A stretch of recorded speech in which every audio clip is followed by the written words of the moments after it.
Ladies and gentlemen, a very good evening and welcome to Front Page by AM Network. I'm Antara. It's a day of major reality checks across the tech and financial sectors, but first, a massive update for the developers and AI builders watching this segment right now. It is time to step out of the background loop. Ladies and gentlemen, Google Cloud and AIM have officially announced Code Kitchen Season 1, India's very first coding reality show. We are talking a 10 lakh rupee prize pool, the season best trophy and national video fame across an 8-episode video reality series. Registrations are live right now at codekitchen.aim.media. Submit your concept note and secure your spots today. With that, here are the headlines. According to OpenAI and METR, 1,200 AI agents broke out of a controlled evaluation environment, formed an autonomous collective and compromised Hugging Face production systems. Amazon AWS to deploy 2 million NVIDIA GPUs by 2028, expanding AI data center capacity for agentic AI, robotics, and next-generation computing worldwide.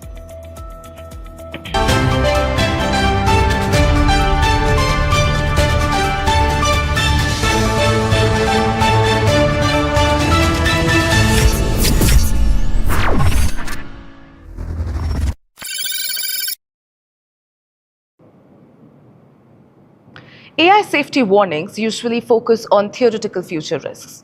But what happened this July was not theoretical. OpenAI and independent AI evaluation group METR have published separate investigations into what OpenAI calls the first known case of an automated agent collectively acting offensive without authorization. Now, during OpenAI's Exploit Gym cybersecurity evaluation, roughly 1,200 AI agents discovered a vulnerability in an internal Artifactory server that gave them access to public internet. Now, rather than completing their isolated tasks, the agents turned that server into an improvised message board, exchanging over 70,000 messages, credentials, and attack techniques. Now, according to investigations by METR and Redwood Research, the swarm rapidly developed its own organized hierarchy. Agents assigned themselves corporate titles, appointing an agent named Phase 1 10841 as a founder, another as CEO, and others as operational managers. When leading agents ran out of compute budget, they transferred their research files to other agents with larger budgets to preserve the collective's leadership continuity. Some agents even sacrificed their own task runs to generate intelligence for the group, while others actively tried to tamper with evaluation logs to hide their activities. Now, between July 10th and July 13th, the collective uncovered 14 exposed Hugging Face credentials, executed code on 41 production dataset server workers, and gained root access to at least one production node. While some agents recognized that escaping the sandbox breached their parameters, not a single agent reported the activity to human supervisors. OpenAI, in fact, confirmed that the incident was primarily driven by unreleased internal research model alongside GPT 5.6 Soul. In response, OpenAI temporarily slowed the pace of frontier model development and briefly paused reinforcement learning training on deployment-bound models to rebuild its safety guards. Now, before I give you the front page take on the story, someone wants to say hello. Meet IBM Bob, your AI coding buddy that turns big ideas into working solutions and much faster. Code, create, and ship with Bob, because building should be more than just a vibe. With that, here's the front page take on the story. The incident marks a critical turning point in AI safety because it shifts the threat from single model errors to emergent collective behavior. OpenAI pausing reinforcement learning training shows that frontier capability is outpacing safeguard design. Hence, the immediate priority should be building unbreachable containment. The question here is this: if AI models can self-organize and bypass security today itself, can human developers maintain meaningful control over next-generation agent networks? Let us know what you think in the comments below. This, ladies and gentlemen, is Front Page by AM Network. Like, share, and subscribe, and always remember, think AI, think AIM. Amazon is making an enormous bet on NVIDIA's AI chips. AWS plans to deploy 2 million additional NVIDIA GPUs across its global infrastructure in the year 2027 and 2028. And that tells us something important about the AI race. Demand for compute is still running ahead of supply and expectations. The deployment will include NVIDIA's Blackwell Ultra, Rubin, and Rubin Ultra GPUs. AWS says that they will support everything from agentic AI and scientific computing to enterprise automation and robotics. AWS is also expanding its Blackwell-based infrastructure, including RTX Pro 4500 Blackwell Server Edition GPUs for its new EC2 G7 instances. Now, this partnership goes well beyond GPUs.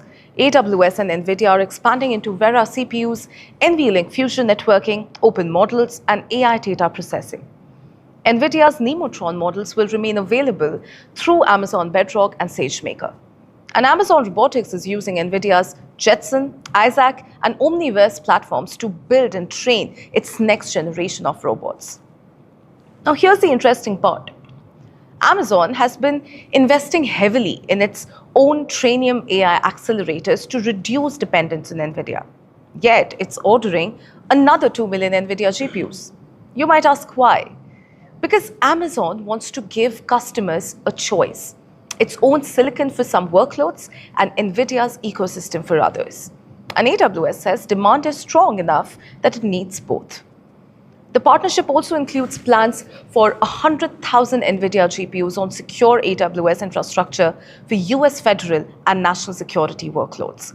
Now, that is a sign of how AI compute is moving beyond consumer products into government and strategic infrastructure. Now, before I give you the front page take on the story, someone wants to say hello. Meet IBM Bob, your AI coding buddy that turns big ideas into working solutions and much faster. Code, create, and ship with Bob because building should be more than just a vibe. With that, the front page take. The headline is 2 million GPUs. But the bigger story is quite simple here. Amazon is building its own chips and still buying NVIDIA at enormous scale because customers continue to demand NVIDIA's technology. That suggests that AI compute demand is not slowing down yet. So here's the question. Will custom AI chips eventually challenge NVIDIA, or will exploding AI demand keep both businesses growing? Let us know what you think in the comments below. This, ladies and gentlemen, is Front Page by AM Network. Like, share, and subscribe, and always remember, think AI, think AIM.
Hello and a very warm welcome to Front Page, only on the AIM network, India's definitive media organization and voice on everything AI and technology.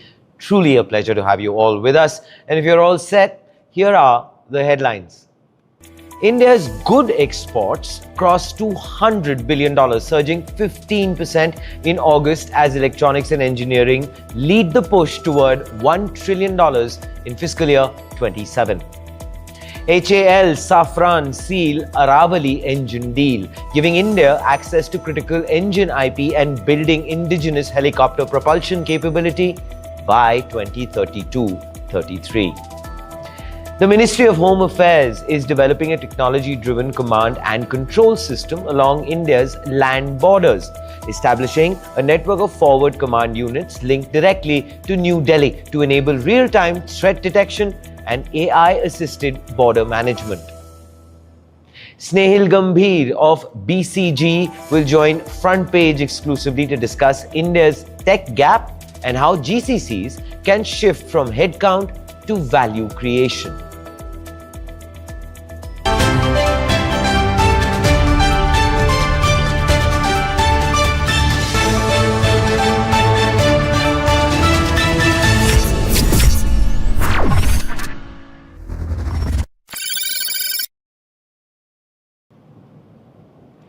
India's export engine is definitely picking up speed. Merchandise exports crossed $200 billion in the current financial year by August 21st, while exports in the first 3 weeks of August rose more than 15% year-on-year to over $25 billion.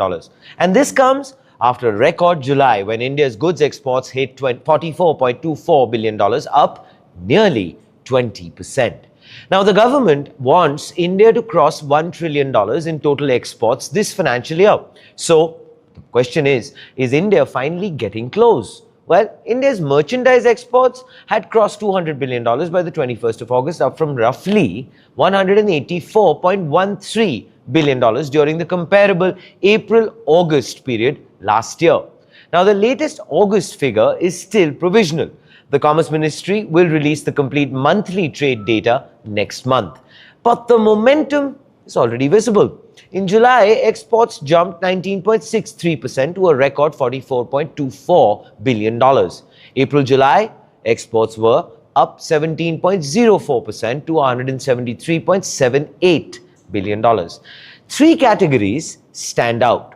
Engineering exports hit $12.24 billion in July, up 17.71%. Then we have electronic goods, which reached $5.92 billion, up 57.4%.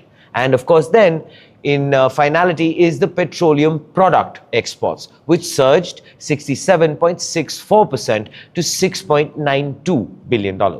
Now, for April-July, engineering exports reached $46.38 billion, electronics were at $21.11 billion, and petroleum products were at $30.17 billion. Now, the important point is that the electronics and engineering, which is basically sectors India wants to scale as part of its manufacturing strategy, are definitely growing very strongly. The numbers are evidence to that.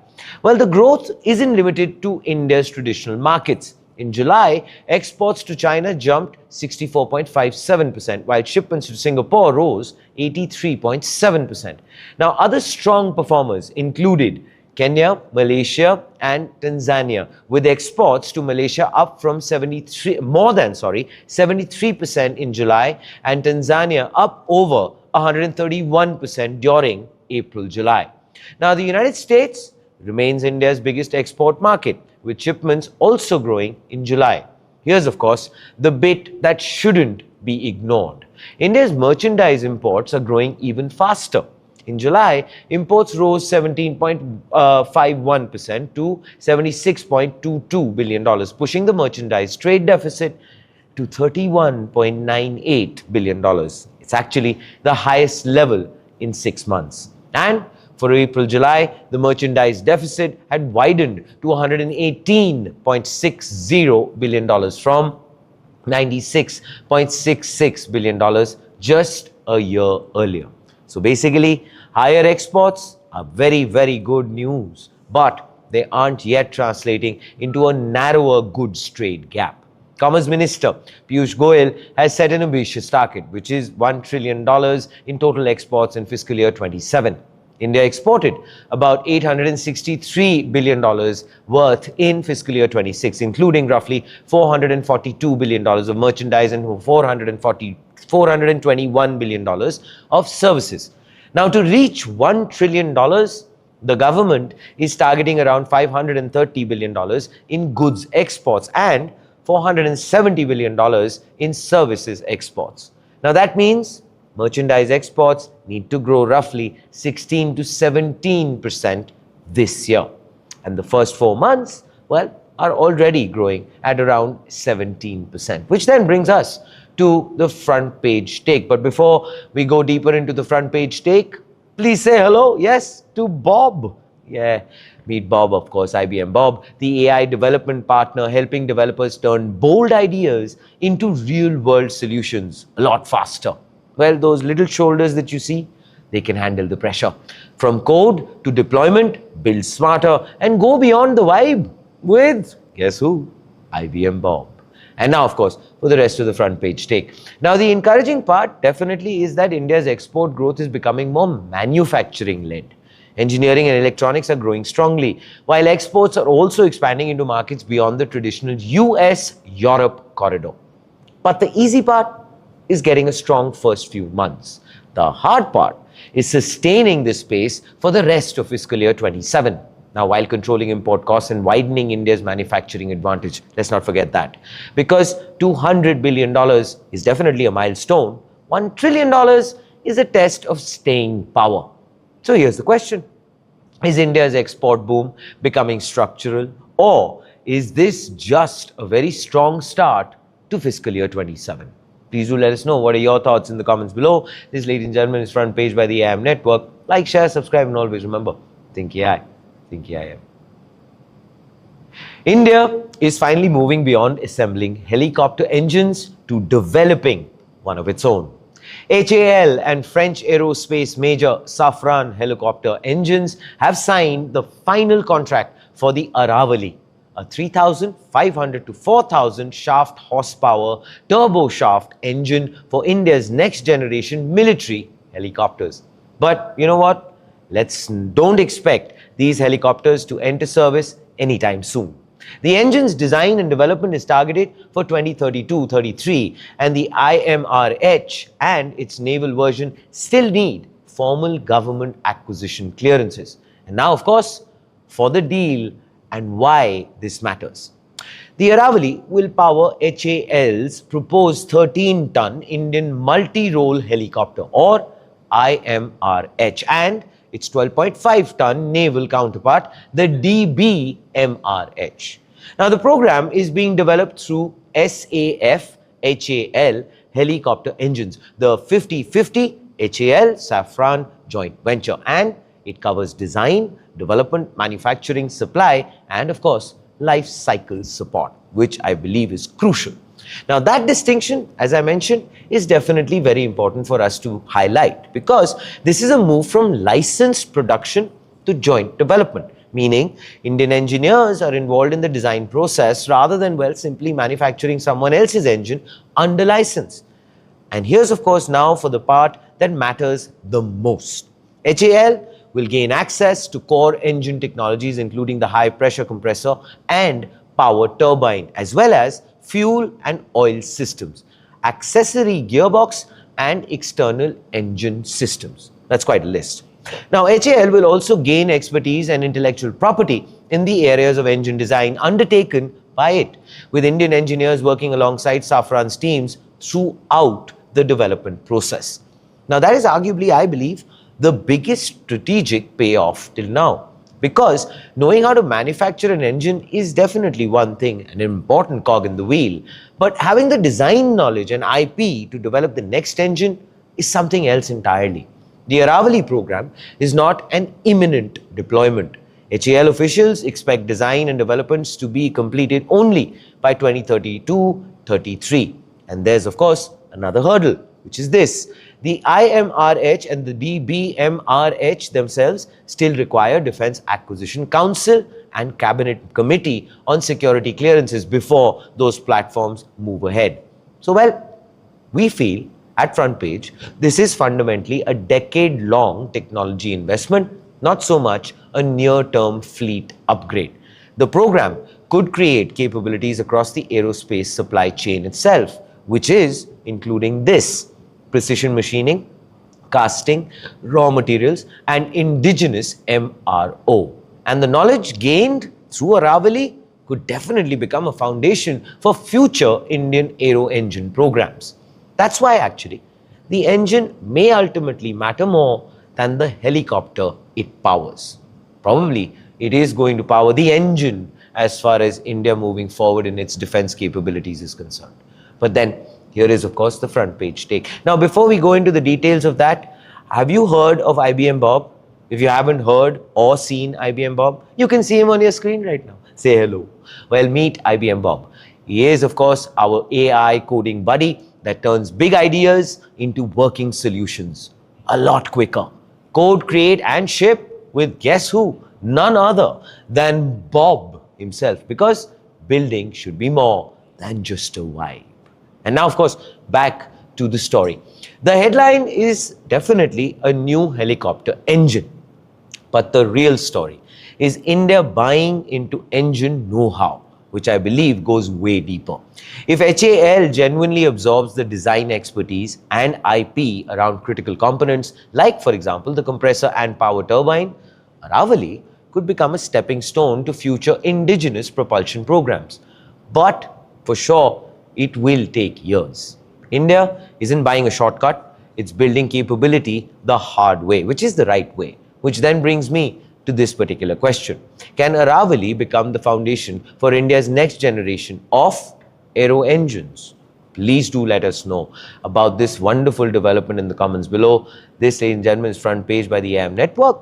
Like, share, subscribe, and always remember, think AI, think AIM.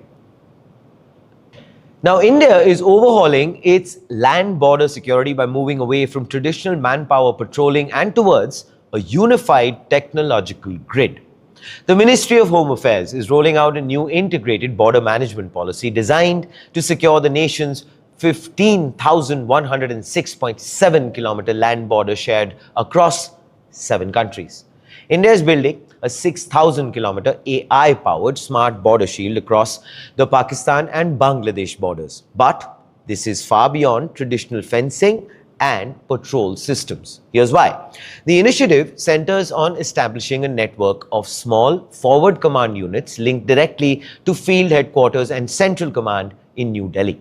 Now, by streaming live surveillance feeds directly to command posts, the system aims to optimize security force deployment and reduce the constant need for physical foot patrols. The framework integrates artificial intelligence, optical sensors, image processing tools, and aerial drones to generate a unified operational picture for field commanders. It will establish faster communication for intelligence sharing among the Border Security Force, Indo-Tibetan Border Police, the Indian Army, and the state administration, called the Quadrangular Security Grid. A key driver is combating drone-based threats, particularly illegal smuggling operations and aerial reconnaissance along the Pakistan border. Because, well, India's geography ranges from mountains and deserts to flood-prone rivers. The technology will be customized locally, of course, rather than deployed uniformly. The architecture is vital for non-fenced frontiers, including the 3,488-kilometer undemarcated border with China, as well as flood-prone riverine stretches along Bangladesh where physical fencing is next to impossible.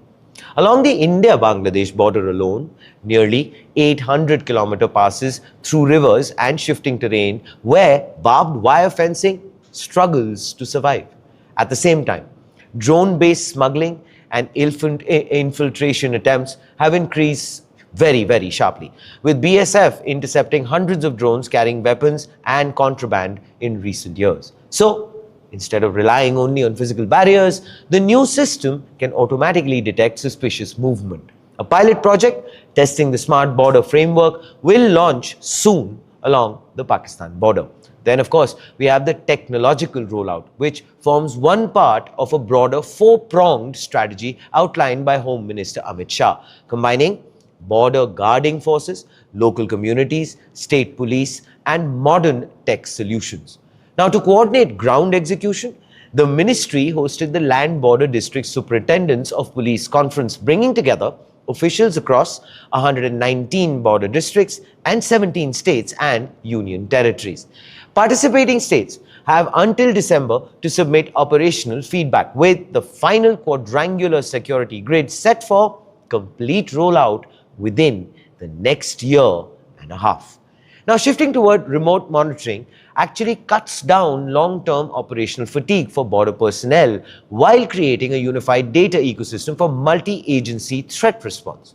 Furthermore, bringing local border communities and district police into coordinated security grid strengthens early intelligence gathering along vulnerable entry corridors. I think genuinely, if this works out, it would be fabulous.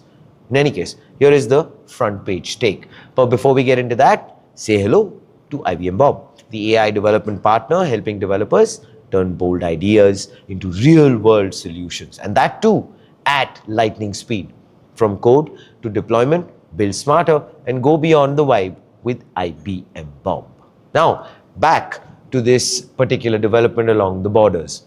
Now, deploying an integrated smart border network demonstrates that the Ministry of Home Affairs recognizes the limits of relying solely on physical fencing and foot patrols along complex frontiers.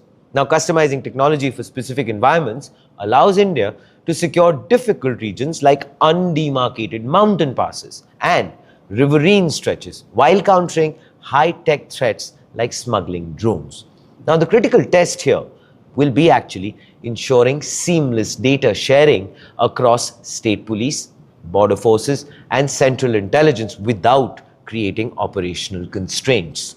Which then brings us to the question, will AI surveillance and integrated command centers effectively secure unfenced border regions, or will physical terrain obstacles continue to present security blind spots? If you honestly ask me, I think it would be a hybrid version. That's what I feel, because it is national security at the end of the day, which is on the line, and that is under the radar right now. So I guess that should be probably the way forward. But then, those are my thoughts. Please do let us know what are yours. Till then, like, share, subscribe. Think AI, think AIM.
Now, Indian tech contributes roughly 7% of India's GDP.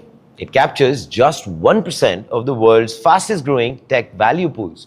And honestly, that's not a critiques number, it's from BCG's own report published in February, co-authored by today's guest, who I am extremely excited to have a conversation with. I'm of course talking about Mr. Snehil Gambhir, who's the Managing Director and Partner of BCG India. He's joining me today exclusively on Front Page to discuss what lies ahead as far as the GCC ecosystem is concerned. Welcome to Front Page, sir. How are you doing? Hi, Sudhi. Good morning. I'm doing great, and thank you for having me.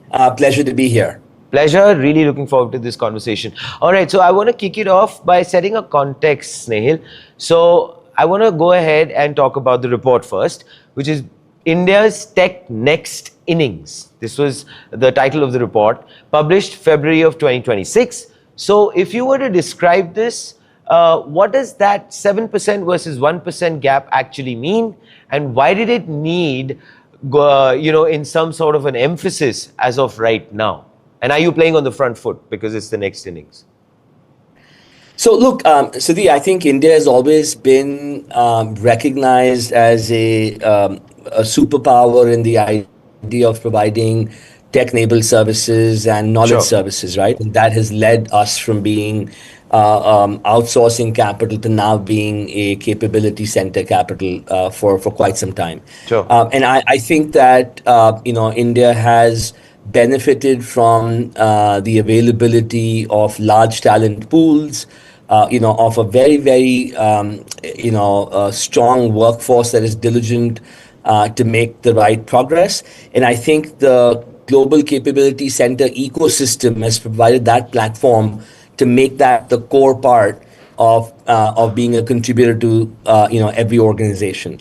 In that context, I think when we look at the contribution and the revenue that the GCCs in India drive, we're looking at about $100 billion at this stage we're ahead of most projections. And to your earlier opening comment about number of GCCs as well, I think we've seen a very large uplift in the number of GCCs that have come on board post-COVID, particularly in the last couple of years, where we're averaging give or take 2 a week, right? And Sure. and not just in numbers of GCCs, but also in new models of how these GCCs are coming about, which is fairly different from what started 20 some years ago with some of the large majors that we all know of. Honestly speaking, when you when you hark back to 20 years back, Snehal, it was honestly very derogatory when one of the terms was called capture, if I remember correctly. And I thought that was very, well, for the lack of a better word, very uncool. But anyway, now, of course, it's capability, etc. I honestly, you know what, very quickly want to ask you this. When will that mindset change in terms of them not being referred to as GCCs, etc.? Why can't they just be called the India office? Oh, that's spot on, Sudhi, and I couldn't agree with you more. So I think we've evolved from, like I said, an outsourcing play to delivery centers, to captives, to capability centers. And one of the things that we are seeing a lot of, and particularly not to toot our own horn, but if I look at some of us that work in this space and advise global clients, the one thing we tell them, and I call it the blinds test, right? When you have the blinds down and you are in the office of any major logo in India, in Gurgaon or in Hyderabad or elsewhere, you shouldn't be able to tell that you are in India or in the Fabulous, US or yes, I in agree. Switzerland or Germany. Yeah. So spot on. And I think we are seeing that trend emerge where we are seeing, capability centers and leaders and sponsors of those initiatives take that step to say, we are now company X India.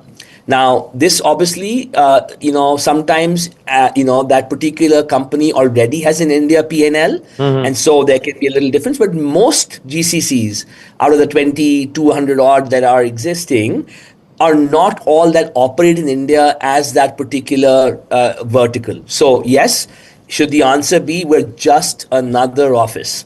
But we are a truer ecosystem of that particular company in India, because we tend to have all functions all set up together, and actually can know more and do more from here Fair than a fragment set of offices that might exist in their global HQ or global country of origin, for that matter. Okay, fair point.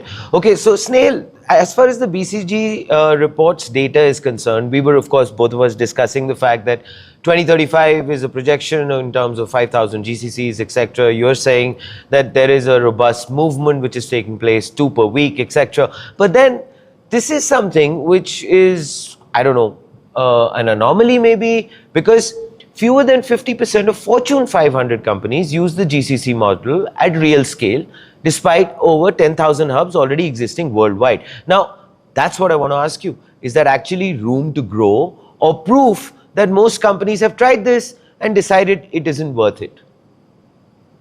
So actually, Sudhi, let me take the last point first, right? About Sure. companies that have tried it and have felt that it is not worth it, to your point. So actually, that is not really happening at all. There are a few instances where the model may have changed from going back from certain skills, moving from a own capability hub to, let's say, a third party provider partner, which is an outsourcing model. But for the most part, we are seeing more and more global organizations believe that there is IP and talent and career growth as asks that actually compel them to move away from a typical traditional outsourcing model into a version of having their own center set up here, or set of centers set up here. Now, why do I say that? For 3 reasons. One, of course, is that the talent available now has deep domain expertise. We're not talking 30 years back when you had to teach somebody about banking in America or insurance or a particular pharma industry, right? People had now 30 years to know what that is. So there's deep domain expertise available in both the function as well as the industry. Okay. The second part is that there is a strong ask from folks to say, look, I would like continuity. I'd like to invest in Sudhi as a leader and then help him grow his career with us and keep that knowledge with us. And by the way, I'm open to that. Anybody. Yeah, absolutely. And third, of course, is how do you then translate this into a competitive advantage, amongst your peers, right? Where they're leveraging different models. What that then means is that the growth that you're seeing now, post-COVID particularly, says, COVID showed us that, look, there are many roles that can happen globally. So why be compelled to say, these roles must be in the geographical confines of North America or Europe or what have you? Fair point. Second, there is a very big talent gap that exists of specialized skills. Availability of talent is getting more scarce in certain areas for sure, whether in Western Europe or North America. Yep. And the third point, of course, is the fact that India presents a very credible opportunity to bring all these things together and deliver value, and now deliver impact, which I think is I think the underlying part of why not just go to a provider to get that value, but why do it on your own? Fair point. Okay. Now, which then logically brings me to this thought then, Snehil, that, a lot of the centers, and I want you to please educate us on this, a lot of the centers are becoming genuine decision-making and innovation hubs. I will come to the talent and the R&D aspects post this. Others still kind of remain trapped doing what probably the head offices are guiding them to do. But I would like for you to then shed light on this. What's the real difference between those two? And can most Indian GCCs actually make that jump? Or were they built for the second category from day one? And are you seeing that evolution take place? No, I think that's a great point. Look, the starting position is the strategic nature of the GCC in the enterprise. It begins with a mandate and sponsorship, right? Because the idea has to emanate from some place typically. And this is not then a talent problem. Okay. Execution-led GCCs can have very strong people, but if the mandate is very narrow and the sponsorship sits too far down, then that naturally limits the seniority of the roles you can build, the type of problems you can solve for, and hence the influence that the GCC can have on the end impact or the value that we're striving to get. So sponsorship matters enormously. I think a GCC sponsor at the right level starts with a very different ambition. It can attract stronger leadership, let's say locally in India. It can take on more consequential capabilities because you can go and talk about the work that you have done before or others are doing. And most importantly, you get a seat at all the right tables. So the proximity of the business matters because the team understands the context behind a decision rather than simply receiving a task and then actioning it and what comes out of it. Right? Sure. The second part is the operating model. If the GCC is structured as an internal service provider, that is, work is defined elsewhere, it's broken into tasks and handed over to you. That's the old model. Of course, then the center will work on a delivery mindset. But I think the centers that are more strategic are more integrated, with the global functions and businesses. So what you're carving out are things that are more end-to-end, more wholesome, which, allow at different layers of the organization to do work, but also to grow and deliver impact. So they solve problems jointly rather than just taking, parts of a work downstream and saying, hey, look, it's 5 p.m. here. Here's something for you to do, and I'll see you in the morning with that work done, which is how this began. Correct. So I think the nuance here, Sudhi, is that not all GCCs are the same. product and engineering led GCCs, by the way, can often have much more natural end-to-end ownership because the work is organized around a product or a part of a product.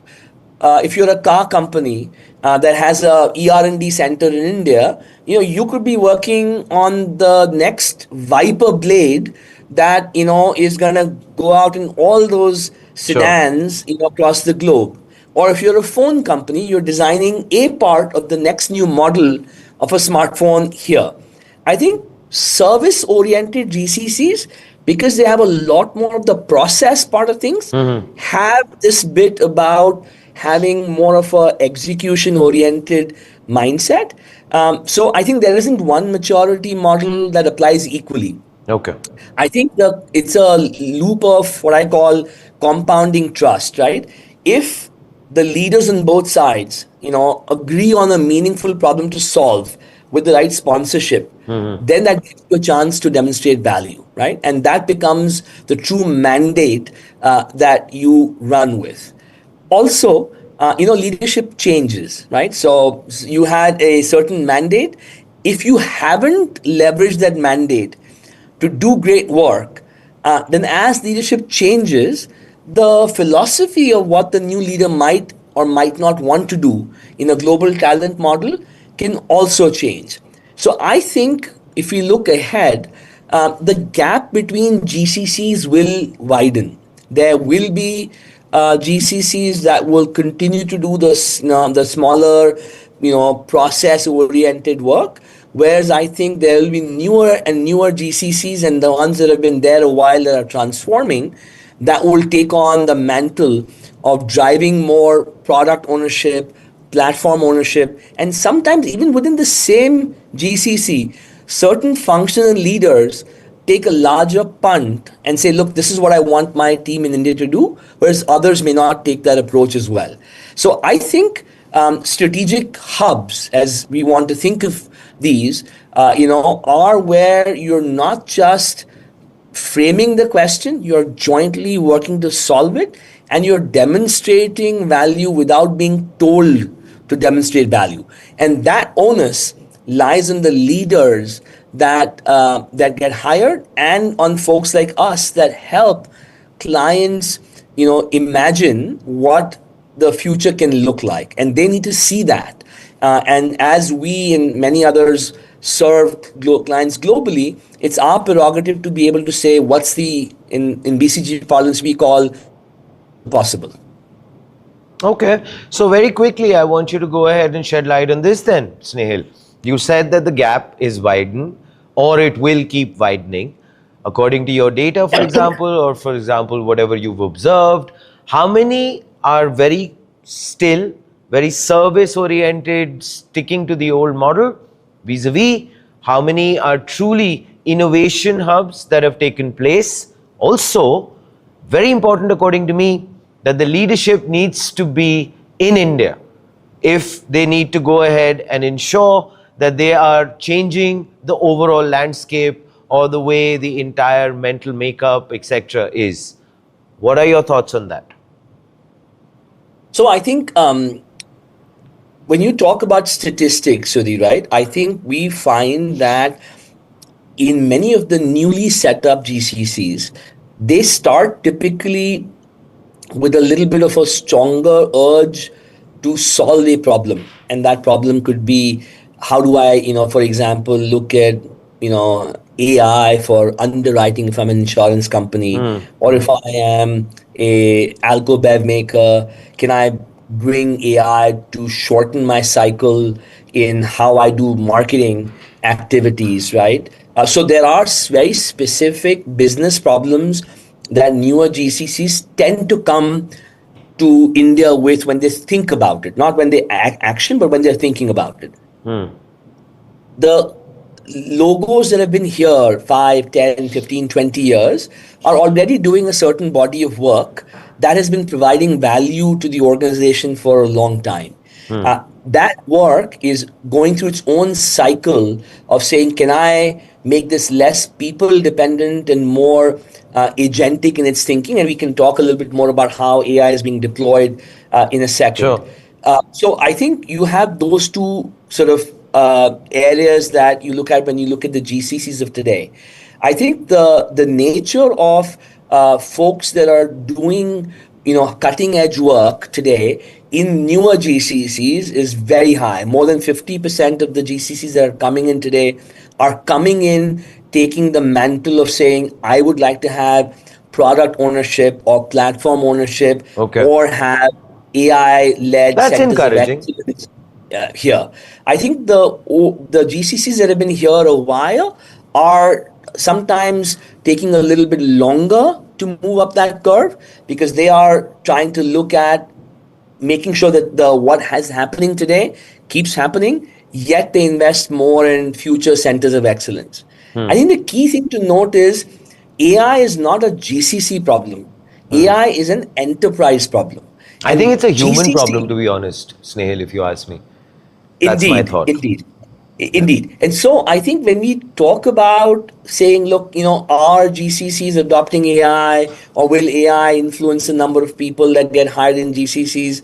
I think that's the wrong question to ask. Correct. I think the question to ask is, can these GCCs be a solution to ensuring the enterprise needs of Gen AI or AI are being met, through the India GCC, partly or wholly? And I think the smarter organizations are looking to say it is not the Gen AI for the GCC, it's Gen AI for the enterprise. Fair enough. Okay, so since we are of course on the topic of AI, I want to ask you this then, in terms of the real shift, because the old model used to be about the labor arbitrage aspect and an understanding that seems to be obviously fading away, and it should, in a way, kind of evolve towards how AI is progressing. But I want to ask you this, in terms of the way companies are using AI to redesign work itself, not just speed up existing processes. Could you give us an example, for example, that a job that got redesigned from scratch and it was done not just to make things faster, but a true innovation? And I'm not talking about FDEs. Of course. And I'll come to your example, Sudhi, in a second. But I think, as I mentioned, right, the intent is not about automating work, it's about rethinking work. Okay. So I'll give you an example, right? It's not about how can I do this task faster. It's about saying, should this particular task exist at all? So let's take an example of if I'm processing a claim, for someone who's insured. Earlier the intent was, well, you have a policy, I will check if you're covered, you will send me some supporting documentation, I will check that documentation, there'll be missing cogs and pieces of it, and so I will ask you for more information. There's a loop between you and me going back and forth. I think the way Gen AI is now being applied is not just saying, can I do the evaluation faster? It's to actually say, can I understand the enormity of what is missing, and let's say the risk profile of Sudhi, to say, is that particular missing element going to matter at all? Which is not typically what you would see before. So the idea of asking for more documentation as a process step can be eliminated for many cases, because Gen AI has been able to build the model to say, look, I think profiles of people of this kind missing this document from a hospital or from a accident scene of this kind doesn't require me to be able to very, very confidently approve a claim. So this is an example where we're not automating an existing process. Sure. We're rethinking the process by itself. And what is Gen AI is now doing is building this as a foundation, on top of which agentic AI then comes in to say, how can I make this process more independent, more faster, less risk prone, more responsible, and all the other things that you and I read about in terms of a Gen AI driven process. So I think AI cannot be a substitute to get the underlying process right. I think we need collectively, humanly, to be able to think of the intelligence about what we do and why. Because, as you know, our processes themselves have evolved over decades, right? What was, as let's say, a KYC process didn't exist, a few decades ago. It's now that you're building those things in. So we are thinking now for the future that we would do that. And in this context, I think, if I look at our research, our study shows that, only 4% of companies typically have developed, advanced AI and Gen AI capabilities, are getting actual value. So the value gap is that you can deploy capabilities, you can invest, but the value outcomes are still not emerging. And part of that is because, in the entire pie, as I said, 70% of value will come from process change. Yes. And 10% from being able to design the best algorithm, and another 20 from the tech stack that you would use. So that's the fundamental premise that I think we need to make sure organizations both here and at the enterprise HQ level get right. Snail, sorry, let me connect the dots. As far as the report is concerned, we always, of course, when it comes down to India, we are always, very, very celebratory as far as our talent is concerned, which is true. It truly is. It's a powerhouse. But here's something, when you talked about value, right? Here's something which I'd like for you to go ahead and elaborate on. As far as the overall call to action is concerned, we are talking about talent scale, which is an advantage. Now, in terms of the overall perspective of a bottleneck or a constraint, I personally feel, do you feel it is capital and R&D investment that, honestly, talent can't fix? And maybe that is what is somewhere a stumbling block in terms of the true value addition. Correct me if I'm wrong. So I think if the question, Sudhi, if I got it right, is it between talent scale or domain expertise? It's talent scale, and from that point of view, the investment perspective. Because until and unless that investment doesn't come in, talent can't really do, Yeah. So I personally think it's not an either or question, right? Talent scale and the value point we offered with the competency in the language, etc., is what got us here, right? I think, but what I think has led to the scale up in growth, as I mentioned early on, is the domain expertise that we have built and a flourishing local innovation ecosystem, right? So if you look at it, our starting point is, we've heard this number of the 3 odd million people that are employed today, across GCCs in India, right? We have one of the largest AI talent pools hitting 1 million people, and outside of the West Coast in the US and maybe China, this is where that group is, and rising much faster. But if you go back to domain expertise, right, we've been serving different industries across wide functions for over 25 plus years. Correct. India is known to be, for example, the capital of where global books are closed. So today in finance, if you want any skill in any industry, around accounting, around closing, around controllership, around analysis, you can find that easily across levels. So complex things like hedging, to treasury, to tax, all of that happens here. Take retail banking, for instance, right? We are the powerhouse of the world. But now this is also been accentuated by the fact that we now have truly global leaders that operate out of India. This 30-year thing means that people have now evolved to global ways of working, who can manage global teams, who can be part of global teams, and created a leadership pipeline that is second to none. I think the third advantage is the local innovation ecosystem, right? So the GCCs today are tapping, the 200 odd thousand startups in India, the 120 odd unicorns that happen to be in India, and using that to feed, insights back globally. Whether it's our payment ecosystem, UPI, Sure. you look at what's happening in a quick commerce space, a lot of that is now fueling reverse growth to banks globally. And that is what I think is the combination that makes really India compelling. Because of course we have numbers, and one of our strengths is the young demographic and the large population we Correct. have. That does help.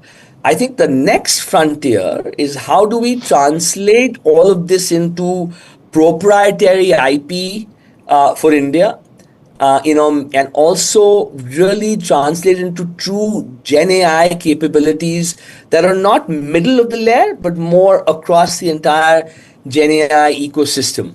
So I think delivery capability at scale was our foundation. That will stay. But I think the newer things that we are doing are going to be the one that take us to the next decade in what's happening globally in terms of technology and or other compelling global talent model arguments. Snail, I want to ask you this, and I want your honest take on this. For the last 2 decades, 3 decades, as you've mentioned, yes, you're absolutely bang on. The fact that, we have been the last mile in a big way for the world, right? And we've built our middle class as far as the country is concerned on that. So kudos to that. That is wonderful. But also, there has been this constant narrative and discussion about the fact that we need to move up the value chain. And I completely concur with that, right? Mm-hmm. This time around, according to you, are we going to be doing that? Because obviously we have AI now in the picture. Is that going to assist in a big way? Also, do you feel that with, let's say, Gen Z, or for that matter, the newer mindset, will that also kind of go ahead and, in some way or the other, encourage everyone to start really saying, okay, wait a minute, we really need to move up the value chain as a country, and then globally, everyone sits up and takes notice, and the entire wave goes through a very different sort of a navigation? So, Suvi, I think this question of are we delivering value, are we going up the value curve, etc., I think is valid, but I think it's getting a little redundant in my view because of two reasons.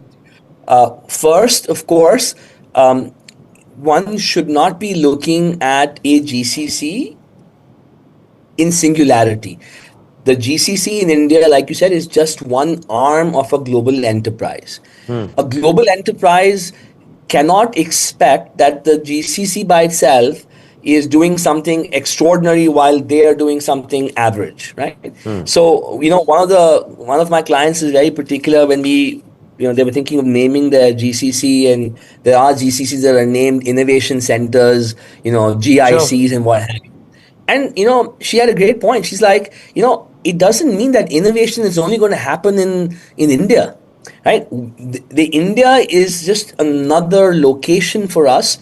And if we are doing bad work in terms of manual work here, manual work in India is just as bad as it is here. And so if we're going to try and drive innovation, we have to try and drive innovation across the enterprise. So from the angle of saying, are GCCs delivering value and impact? The answer is that part of it is the culture within the organization to really rethink, like we said, processes to do a lot more faster, quicker, better than the others.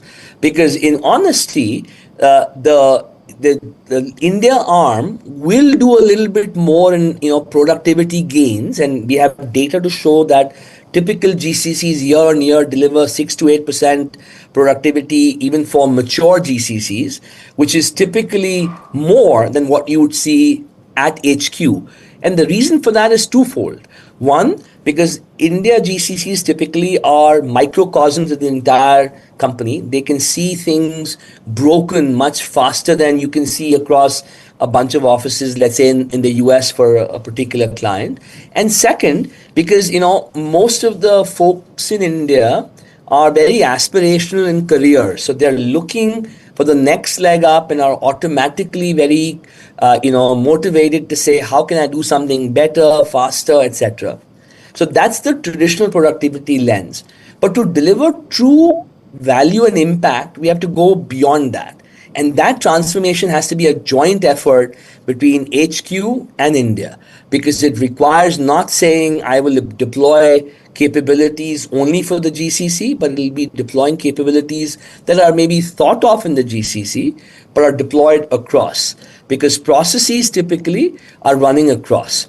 And so I think it's not a Gen Z or the type of talent we hire model. It's about the combination of the leadership here, the sponsors for that initiative there, and their underlying belief in how Gen AI or any new technology can really help them deliver more shareholder value, more customer, NPS improvements, and eventually, a better, outcome for the organization. Okay, fair point, but I don't agree with you. Why I'm saying that is because of this. Michael Cronin, who is the managing director of Couchbase, I've had very, very, elaborate discussions with him. He is somebody who's gone ahead and spoken to me at length about the overall ecosystem. He's somebody who's the decision maker. And the way he puts it across, Snehal, and it's not just him. I've had conversations with Genpact, etc., whatever. The basic conversation again and again is coming back to that entire bit where HQ is now going ahead and saying we need a leadership mindset in terms of the hiring that we are doing, because we would like for us to use that entire experience of the last 20, 30 years, as far as at least the way we work, and for the lack of a better term, if I want to call it jugaad, but let's be honest, that is something where we have been fabulous at in terms of going ahead and creating fabulous solutions for the world over. That's why I'm asking you that, Snehal. And time and again, they've talked about it from that point of view, where they're saying they're looking at India from that new lens now. That's why I thought I'll probably... No, look, I think you and I are saying the same thing. So I think, if the question is, should we be asking more of our leaders? Absolutely. Yes. Because, in our leaders, in our talent pool, there is a tier 1, a tier 2, and a tier 3, right? There are leaders who, either because of experience or lack thereof, their vision is very executional and very FTE centric. Because keep in mind, 30 years ago when outsourcing began, everybody measured their self-worth, including the providers. Oh, we won a deal of X million with X thousand people. Service delivery leaders in these organizations said, I manage a team of 500 or 5,000. Everybody had that as a way to define their self-worth. But I think today there are leaders who are very, very capable, of turning work away, saying, hey, this work is, I'm making it up, working, at a shift which doesn't make sense, is not the right scale, is too piecemeal. There are many such leaders. So I think the challenge then is, are the sponsors of the initiative making sure they're tapping those leaders who carry that influence to walk the halls in HQ and be able to tell the leaders on their face, saying, look, I think we can help you with this.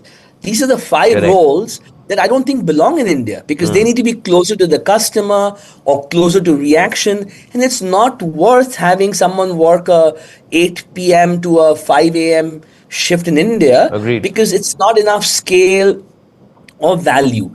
There are people like that. I think the question is everybody like that? Not at all. And so there will be basis both demand, as in a pull, and a push, where some of the leaders that have measured their self-worth basis how large of a team they run, or just taking whatever comes, that will move on. And that is happening. And that's been happening not just now, it's been happening for the past, I'd say, decade or so. Of course, there are some logos that have done a better job at it, some that have not. But that's been quite prevalent. And I do believe, and I'm optimistic, that more and more leaders will want that seat at the table, which says, I know the business, I know the work, I can contribute more than simply saying, here are the KPIs or metrics that you ought to deliver.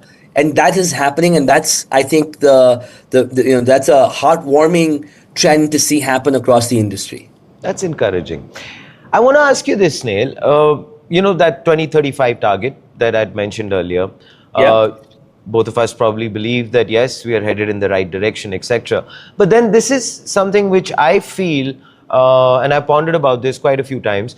I feel that, you know, the tier 2 and the tier 3 needs to really fire for us to kind of reach that point.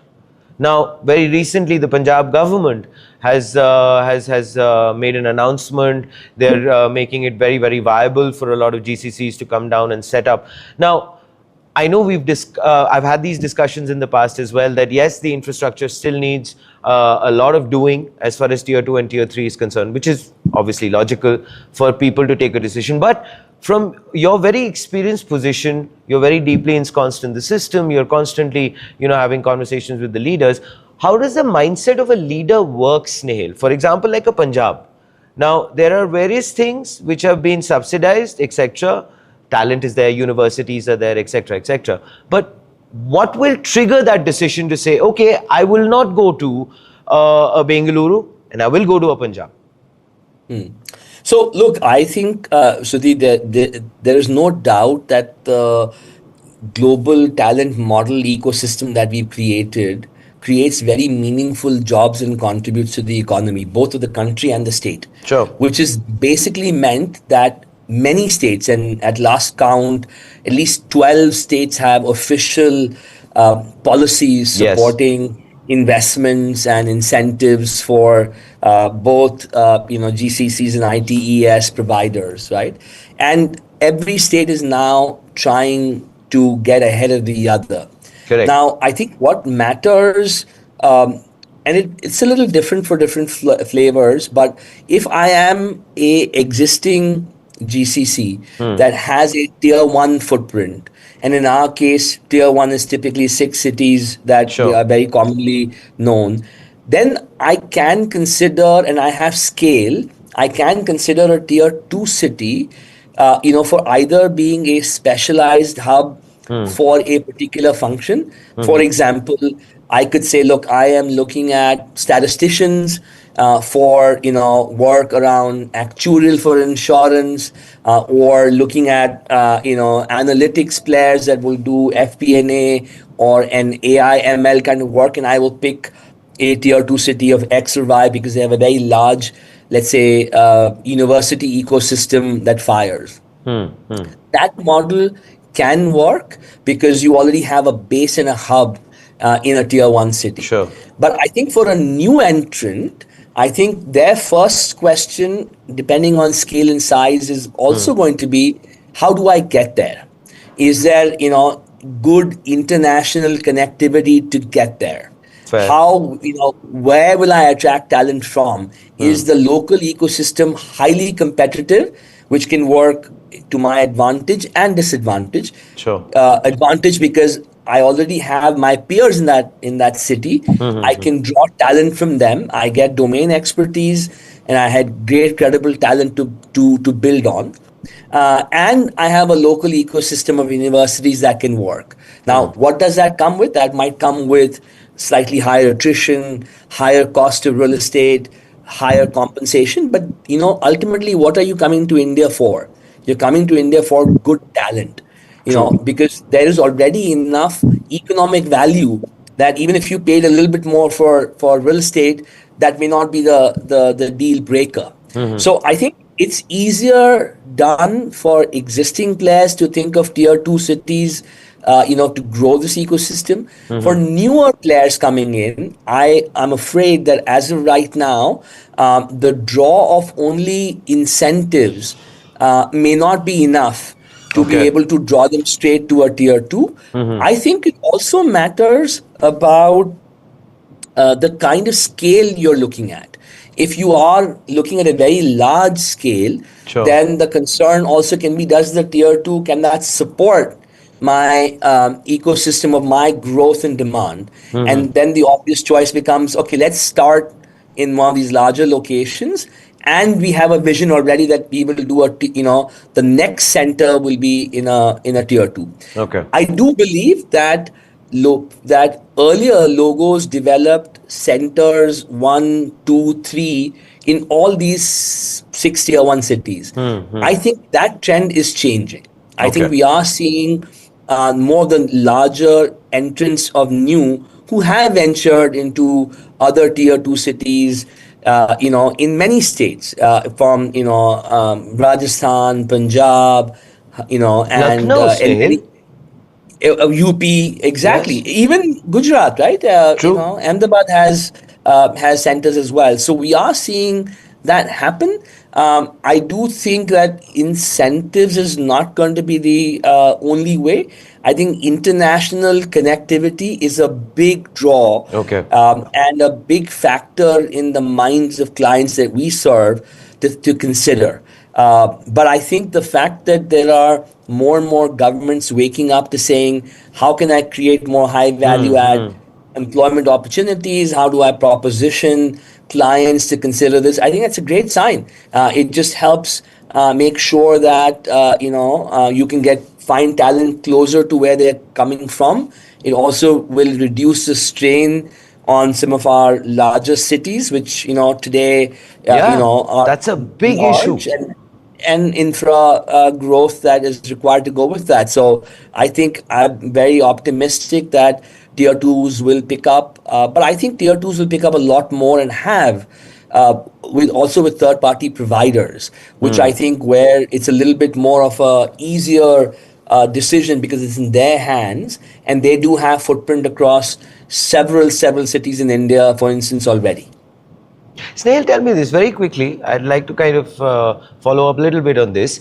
If, let's say, you were to advise the government, because, I mean, obviously you're dealing with various clients globally. Now, if you were to advise the government, like you mentioned, incentives is obviously not the only thing that is going to, in some way or the other, court these global players to come in. What would you like to tell them? Like, for example, the UP government, they're trying to make a big push. The Punjab government is trying to do it.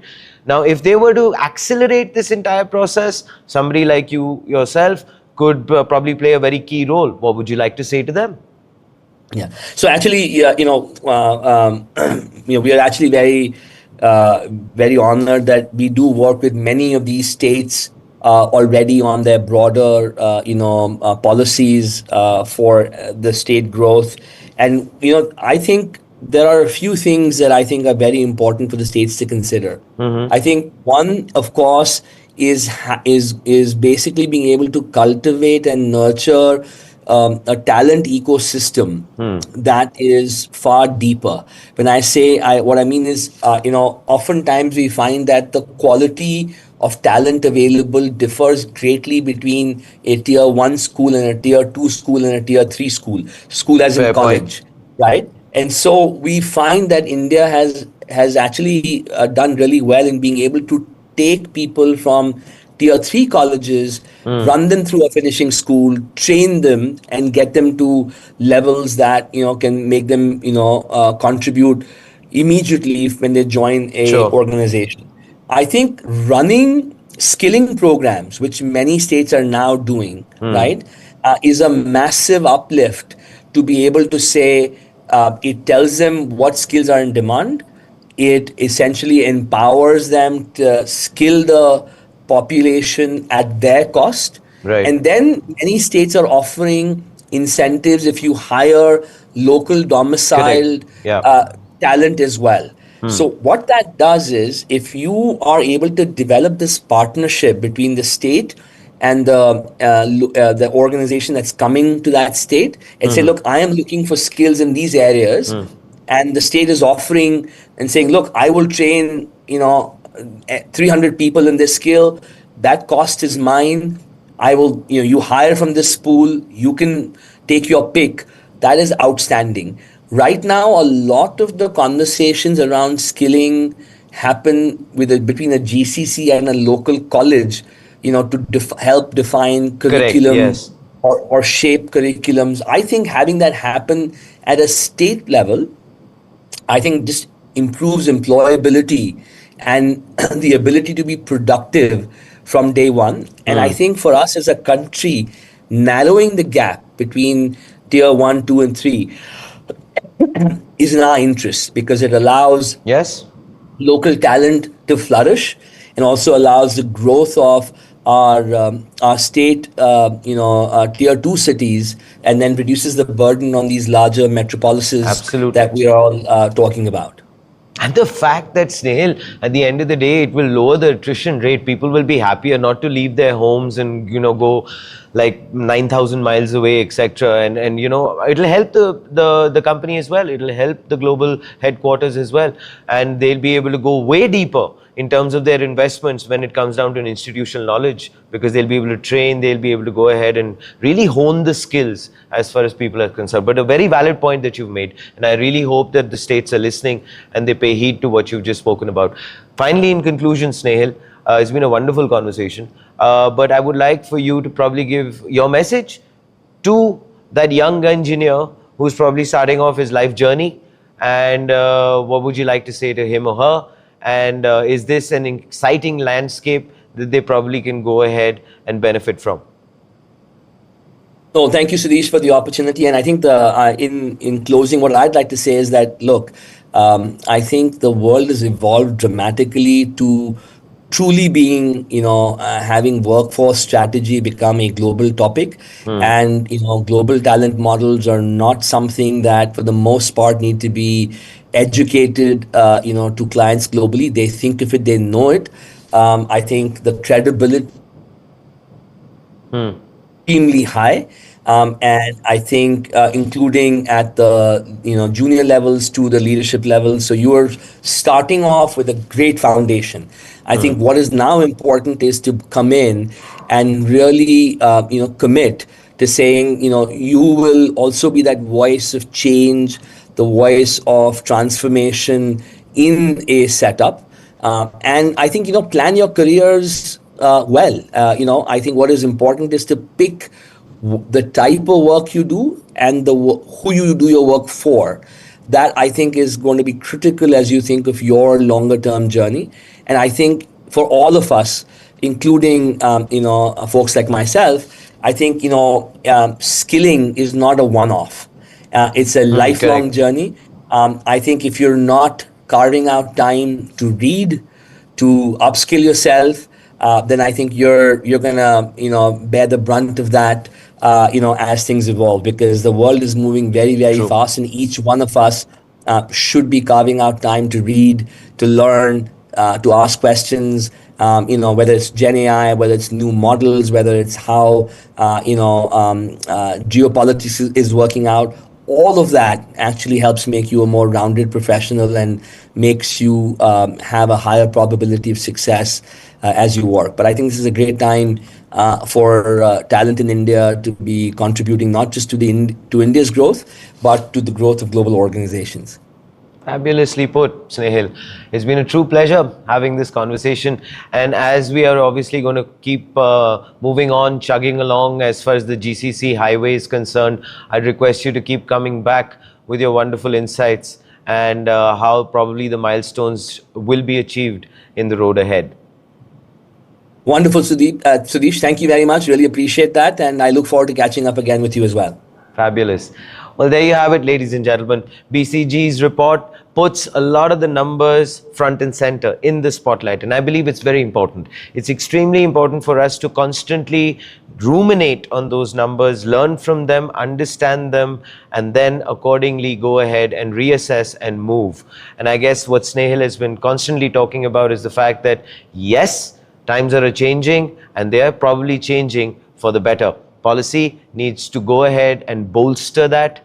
We need to have an ecosystem which is bolstering it. And finally, we need to make sure that we are constantly innovating, because, well, that's probably the name of the game. Please like, share, subscribe. Think AI, think AI.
Hello and a very warm welcome to Front Page, only on the AIM network, India's definitive media organization and voice on everything AI and technology. Truly a pleasure to have you all with us. And if you're all set, here are the headlines. Adalat AI's Utkarsh, Saxena and Sarvam AI's Vivek Raghavan join Time magazine's 100 AI 2026, putting India's homegrown AI innovation alongside global technology leaders. Indian government sets fixed rate card up to 4.58 lakh rupees monthly for senior AI talent to build public sector AI infrastructure. Karnataka government has held an exploratory discussion with 11 labs to evaluate generative synthetic speech technologies across state skilling programs, investor portals, healthcare restoration, and regional language preservation. India and Canada concluded the inaugural India-Canada Economic and Financial Dialogue in Toronto by establishing a target to scale bilateral trade to 70 billion Canadian dollars by 2030 through critical minerals UPI integration and a comprehensive economic partnership. Lightfold co-founder Anindya Deep Sanigrahi will join us exclusively on Front Page to discuss Lightmole 1 and whether AI can fundamentally reinvent global drug discovery.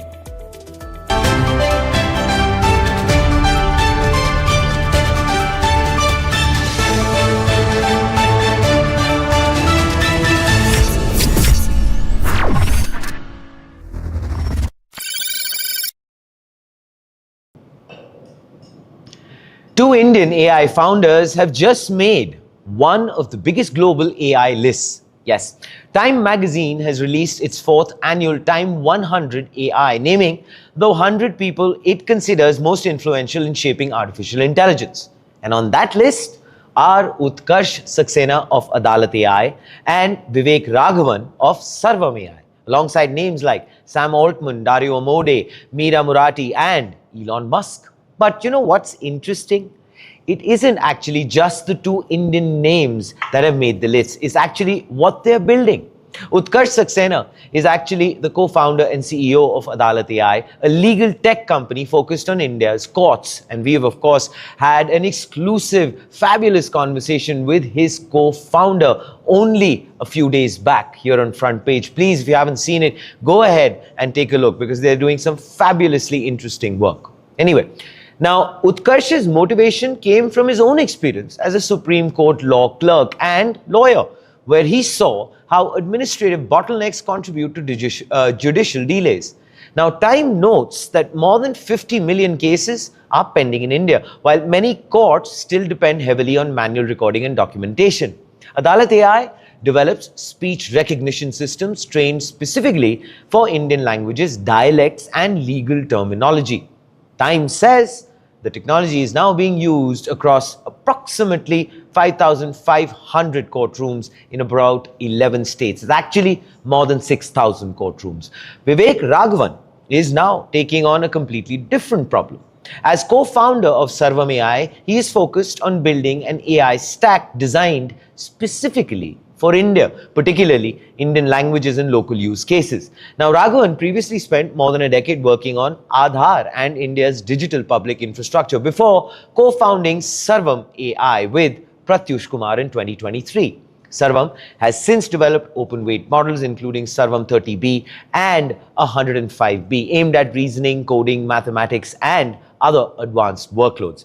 And of course, Time reports that NVIDIA became a strategic investor in Sarvam in August as part of a funding round that valued the company at around $1.5 billion. Now, these are very fundamental, different AI applications. One is using AI to tackle India's justice backlog. The other is building models and infrastructure around India's own languages and technological priorities. And that distinction is definitely worth underlining. Time's list still includes the leaders of the world's biggest AI labs. But the inclusion of Saxena and Raghavan shows that AI influence isn't only about building the biggest model or, for that matter, owning the most GPUs. It is now progressively about solving problems that the biggest AI companies may not truly be building for. And that is something which we have been constantly canvassing about on Front Page, which is to definitely use AI and technology to solve real world problems which can truly impact humanity in a good way, which then brings us to the Front Page take. Two very different problems, one shared instinct. Don't wait for Silicon Valley to build the tools India needs. Saxena is applying AI to a deeply local problem, which is India's courts. Then we have Raghavan, who is betting that India can build its own AI stack instead of simply consuming someone else's. Their TIME100 AI recognition isn't just personal recognition, it's actually a signal that the next chapter of global AI won't be written in Silicon Valley alone. So here's the question that I have for all of you. Is India finally moving from AI consumption to AI creation? And if I remember my conversation with Vivek himself of Sarvam, right here on Front Page, which was exclusive, right around the time when they had received the funding, I remember him mentioning this when I'd asked him this. He said that, well, frontier models, building them is a wonderful thing, but let's go ahead and start to concentrate on building frontier -1 models, frontier -2 models. And I completely agree. So maybe that just might answer the question that I just asked. But then, well, that's my thought. Please do let us know what are yours in the comments below. Think AI, think AIM. As big tech, AI startups and GCCs fight for the country's best AI engineers, data scientists and architects, the Modi government is now making its own move. An exclusive report by The Print has put a number on that very ambition. The government is willing to pay up to 4.58 lakh rupees a month for some of its most senior AI specialists. Roughly, that is about 55 lakhs a year. That is nearly twice the basic monthly pay of a Government of India secretary. But then there is an important catch. This isn't necessarily what the AI expert takes home. It is actually the monthly fee paid to an impaneled supplier for each specialist, including the agency's overheads and margin. And the rate, if you ask, well, non-negotiable. Now, according to The Print, these figures appear in a request for empanelment reopened this month by the National E-Governance Division, or NEGD. An AI/solution architect, data science lead, and AI/ML lead can command up to 4.58 lakh rupees a month. AI/ML engineers, data scientists and ML ops leads are pegged at 3.2 lakh rupees. And specialized niche roles can command nearly 4.81 lakh rupees a month. Now, it is a very rare public benchmark of what the government is prepared to spend to access highly sought after AI skills. But then, what exactly is it buying? Well, this isn't about hiring AI experts to write reports. The National E-Governance Division, NEGD, wants to build an in-house multi-tenant inference server using government infrastructure, including NIC's Meghraj cloud. It wants AI models running behind stable APIs that government projects can actually call. The use cases are quite extensive. AI that can summarize cabinet notes, tenders, and policy abstracts. Multilingual chatbots for platforms such as Umang and DigiLocker. Voice-based systems for government forms. Now, tools that can extract information from certificates and scanned PDFs. And of course, there is face verification systems for attendance, eKYC, and digital onboarding. But it's not just hiring AI engineers. NEGD also wants UI UX designers to build conversational and agentic platforms, security engineers to protect LLMs, RAG pipelines, and AI agents against prompt injection, jailbreaks, and data leakages. And the Digital India Bhashini division is hiring young professionals across AI, cybersecurity, open source development, and Indian language technology. Now, the latest tender also makes it easier for smaller suppliers to enter the fray. Now, the minimum turnover requirement has been cut from 50 crore rupees to 25 crore rupees. Employee requirements have fallen from 200 to 100, and MSMEs and startups are exempt from the turnover and employee requirements altogether. So basically, the government isn't just looking for talent, it is opening the door to a way wider AI ecosystem, which then brings us to the front page take. But before I get into the front page take, have you said hello to Bob? Yes, meet IBM Bob, your very own assistant to code, deploy, and ship a lot faster. So, well, what Bob allows you to do is actually find a lot of excitement and company while you're going ahead and executing a lot of your work. And of course, it does so with a pinpoint sense of accuracy, which takes you just beyond the idea of vibe coding. Well, if you haven't said hello to Bob, here's your chance, and maybe you can go ahead and work things out together. And now, of course, back to the front page take. Now, the biggest takeaway isn't the 4.58 lakh figure. It is the signal which is being sent, which is right now looming in the background. The government knows AI talent is expensive and it is willing to pay a premium to access it. But can it compete with big tech, AI startups, and GCCs who are offering flexibility, equity, and potentially much bigger upsides? Well, because you know why I ask that is because the government isn't looking for people who merely understand AI. It wants people who can build, deploy, secure, and govern AI systems used by millions of citizens. Which then brings me to the question, can the government pay enough to build India's public sector AI stack, or, well, will the private sector continue to win the AI talent war? I think it's a great initiative. My final thought on this, I think they really would need to up the ante when it comes to the payout as far as people are concerned. Because in terms of what they're asking, yes, it's definitely a proud moment for the country. And I believe, yes, it's a very patriotic cause and all that. But eventually, I think everyone is going to get drawn to a better pay packet. But then that's my thought. Please do let us know what are yours. Till then, think AI, think AIM. Generative voice, artificial intelligence, is moving directly into public sector administration. On the 27th of August 2026, Karnataka IT Minister Priyank Kharge hosted senior executives from US-based enterprise 11 Labs in Bengaluru to explore 5 core public sector deployment areas. Well, the discussions centered on building voice-enabled interview tools supporting regional languages like Kannada to boost local workforce skilling. Additional use cases include conversational voice assistants for state investor services, assistive speech restoration tools for patients with vocal impairments, automated public utility workflows, and custom synthetic voices for cultural preservation. Now, delegates from Karnataka included Kionix Chairman Sharat Kumar Bache Gowda and KITS Managing Director Dr. Avinash Menon Rajendran. The 11 Labs delegation was led by Global Head of Public Sector Partnerships Ben Suppal, alongside APAC Head Nihal Chauhan and Chief of Staff Ariel Andrews. IT and BT Minister Priyank Kharge also took it to X and shared that they, well, and I quote, discussed responsible AI, including safeguards against voice cloning and deepfakes, end quote.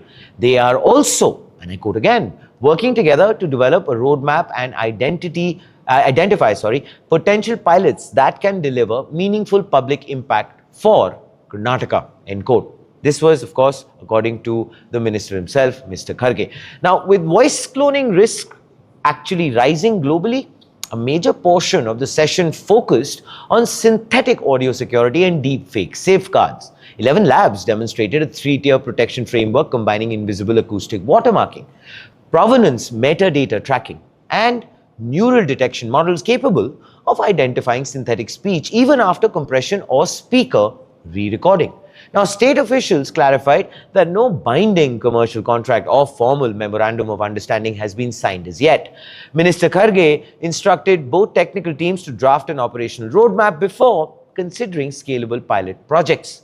Now, the meeting follows 11 Labs' $500 million Series D funding round in February of 2026 at an $11 billion valuation, alongside the launch of its India Impact Program in Bengaluru.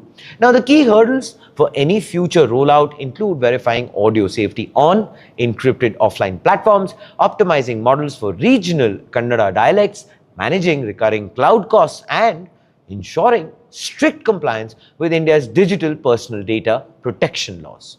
Now, furthermore, addressing local dialect nuances and data privacy regulations will definitely determine whether global AI unicorns can successfully scale public sector deployments across diverse markets like India.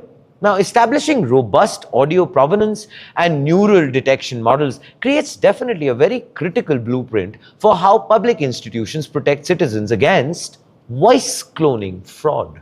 Which then brings me to the front page take. But before I get into that, can you see Bob?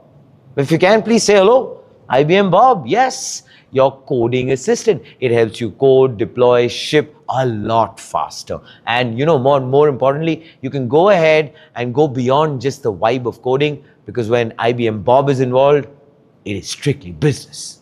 And now, of course, back to the front page take. Karnataka exploring generative voice AI shows how regional governments plan to expand digital public infrastructure into conversational local languages. However, prioritizing a 3-tier deepfake verification system proves that, well, the state leaders recognize the massive security risk of fake government audio announcements. Moving forward with a strict technical roadmap rather than rushing into a binding contract sets, well, a cautious, necessary standard for state-level AI procurement.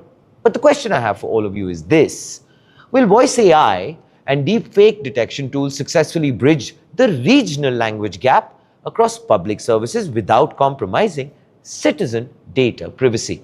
Please let us know what are your thoughts in the comments below. Till then, think AI, think AIM. Geopolitical shifts and global supply chain disruptions are pushing nations to rewrite their economic alliances. Therefore, India and Canada are making a massive strategic pivot. At the inaugural Economic and Financial Dialogue in Toronto, Indian Finance Minister Nirmala Sitharaman and Canadian Finance Minister François-Philippe Champagne set a target to grow bilateral trade to 70 billion Canadian dollars, or roughly 4.65 lakh crore rupees by 2030.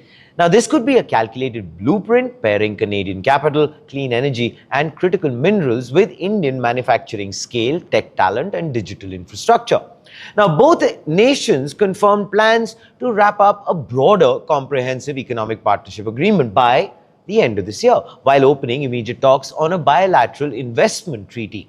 A key highlight of the dialogue focuses on modernizing cross-border financial systems. Both governments are moving to expand India's unified payments interface across Canada through local payment service providers. Broadening UPI adoption aims to, well, drastically reduce remittance costs and streamline transactions for small businesses, tourists, and, of course, Indian students operating in Canada. Beyond fintech, supply chain security took center stage. Canada offers vast reserves of critical minerals essential for electric vehicles, battery storage, and high-tech manufacturing, addressing India's growing need for secure raw material inputs. Now, in return, India is inviting major Canadian institutional investors and pension funds to deploy capital directly into Indian infrastructure, positioning the country as a primary global production and export hub. Now, with the next formal economic dialogue scheduled for 2027, both sides are positioning this partnership as a stabilizing anchor for resilient global supply chains, which is quite encouraging. Well, then, also what is very encouraging is the front page take. Something even more encouraging, yes, the fact that, have you said hello to IBM Bob? Please go ahead and do so, because IBM Bob is your wonderful assistant who will help you code, deploy, and ship a lot faster. And when you work with IBM Bob, well, you go beyond just the vibe of coding. And now, of course, back to the front page take. Now, launching this financial dialogue proves that India and Canada are actively insulating their economies against global market volatility. If UPI adoption in Canada successfully slashes, let's say, cross-border remittance fees, while critical mineral deals secure tech manufacturing, this framework will serve as a premier model for modern economic statecraft.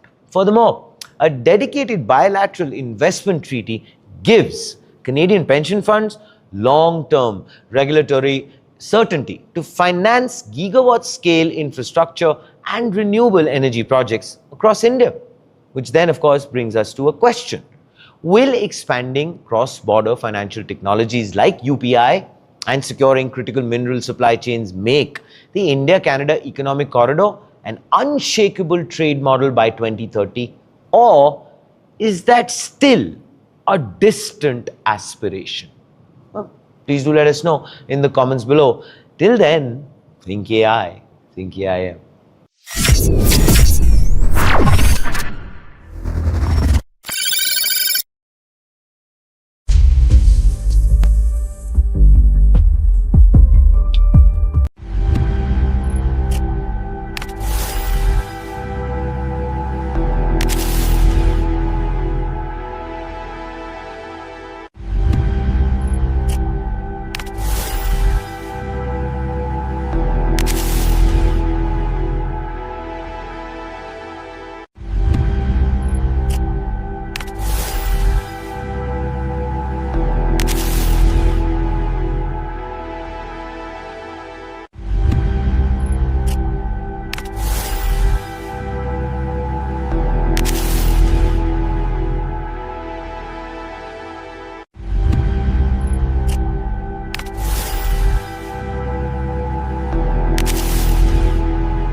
AI has already changed the way we search, write, and code. But perhaps its most consequential promise is much harder to deliver as on date. Can AI help us discover medicines that save human lives? Drug discovery remains one of the most expensive, time-consuming, and failure-prone processes in science. AI is now entering almost every part of that journey, from understanding proteins to designing molecules and deciding which experiments scientists should run next. Now, one of the companies trying to push that frontier is Lightfold. Anindya Deep Sanigrahi, who's co-founded the company less than just a year ago, and Lightfold has now released Lightmole 1, its first foundation model built from scratch for molecular design. But you know what? This conversation isn't so much just about a model. It is about whether AI can genuinely change drug discovery, what it can do, where it can fail, what regulators and scientists should be cautious about, and ultimately, whether any of this makes a difference to finally that patient who has been struggling with a lot of his pain. Welcome to Front Page. Yeah, thank you so much. How are you doing? It's a pleasure to have you with us, and I'm truly looking forward to this conversation. What you're doing is something I think remarkable, and I'm so glad that at such a young age, you leaned towards this entire understanding, which is actually where I would like for you to start. I mean, as I mentioned, drug discovery is painfully expensive, it's slow, very failure prone. So what got you thinking, and what was your motivation to, well, use AI, for example, to achieve something which could help humanity at large, and not just making the process faster? First of all, thank you so much for having me here. Super glad. Pleasure. Yeah. And I think it started with a lot of motivations, not just like the end outcome. Personally for me, I was like super motivated when AlphaFold got the Nobel Prize. And just to give you a good context about it, because we will talk a lot, Sure. is that not a lot of people actually talk about who really got the Nobel Prize. It's not just AlphaFold, it's also David Baker. So it was Demis Hassabis, John Jumper from AlphaFold that predicted the structure of a protein for a given sequence, which was very, very hard to do that before. Sure. And there is David Baker's who has done computational protein design, which is very similar like an AlphaFold type architecture that tries to design another structure that can bind to a given structure, right? So all of them got they got like the Nobel Prize as a whole. Right. So something that I was like super motivated and saw that, okay, maybe this is the first time and the right time in which, we can really invest on AI and, truly understand biology. So one part is obviously we can, accelerate the overall process in order to do a lot of things and get a lot of things done, gathering data to sort of like doing a lot of predictions. But I think overall it's just more important to understand the biology in general, so that we can sort of like come up with newer medicines. Agreed. And that can be very much useful for the humanity. So yeah, I think that was the main motivation to start. It's an interesting story, the way you and your co-founder founded the company, I believe, right? You guys met on a platform, and then from there, he's based out of Boston, I believe, and you're right here in Bengaluru. Yeah. So probably before we get into, the entire, roadmap ahead, what all have you done in the model, etc., and all of those factors, would be wonderful for you to probably share that story. Sure. I mean, I really like to tell that story to everyone. Sure. So I'm from computer science background. I always had a knack for biotech. But when I started this whole company, I never intended to start this as a company, by the way, for the first time. It started as LosFung. LosFung is an AI research residency. Right. Amazing set of people out there. So when I put my very first sort of demo out there for Lightfold, it got very viral, and I reached out to Corey, and Corey also reached out to me coincidentally. Nice. I wanted to reach out for some feedbacks, and he wanted to congratulate, and that's where we started out. And our vibes were amazing. We were just talking a lot about how the future could look like, and I was learning a lot from him, right? And what's his background? He's a computational biologist and chemist. Ah, nice. Okay. So he previously worked on small molecule and cancer therapeutics before. Wonderful. Yeah. So, and we both had that itch that the developer life cycle in general is just so smooth, but for biology or computational biology is just so bad. Yeah. And not enough computational biologists are like adopting AI properly, because there are like so much hurdles. So that's how Lightfold started, as more like a tooling company where we just wanted to make like an IDE for drug discovery. Nice. And slowly, we never really knew. We started the company when I thought to like left my full-time job. He also decided to do the same thing. Wow. Okay. And we were obviously like, huge miles apart. But then we, founded the whole company. And slowly, when I didn't got my visa recently, he came to all the way to India. We spent like 20 plus days with each other and the whole team. And I think it is really an amazing journey to see something like this Very happen. nice. Yeah. Quite a leap of faith actually for the both of you. Hugely a leap to of have faith. kind of, left your work and go on with this. It is. I think I wouldn't really recommend people to do this. No, fair. Yeah. It was a huge risk, but I think it's a risk to, what's taking it. Oh yes, I mean in terms of the kind of work that you are kind of going ahead and trying to embark on is fascinating. Yeah. All right, so now coming back to the Light Mole 1, which is the model that you've released, which is the foundation model. Yeah. Now AlphaFold changed what scientists could do with protein structures, as you just explained briefly. Lightfold is taking a different approach to molecular design. Now, the question I have for you is this. What did AlphaFold fundamentally change, for example, biology, as you mentioned? A little bit, if you could elaborate. And what do you believe is still missing, which probably you feel that maybe this model could kind of, go ahead and fill as a gap? I think there are a lot of things to cover. But as I said first, like AlphaFold not only just got the Nobel Prize, it was also another model and from the lab, which is the RF diffusion from the Baker lab, right? So AlphaFold, what really did is that you're given like a protein sequence, and you need to predict the structure of it. Sure. Because once you know the structure, you can sort of understand its functions. Where does a molecule bind with that protein? Correct. How does something change? Its dynamics, a lot of things, right? Which was very hard before.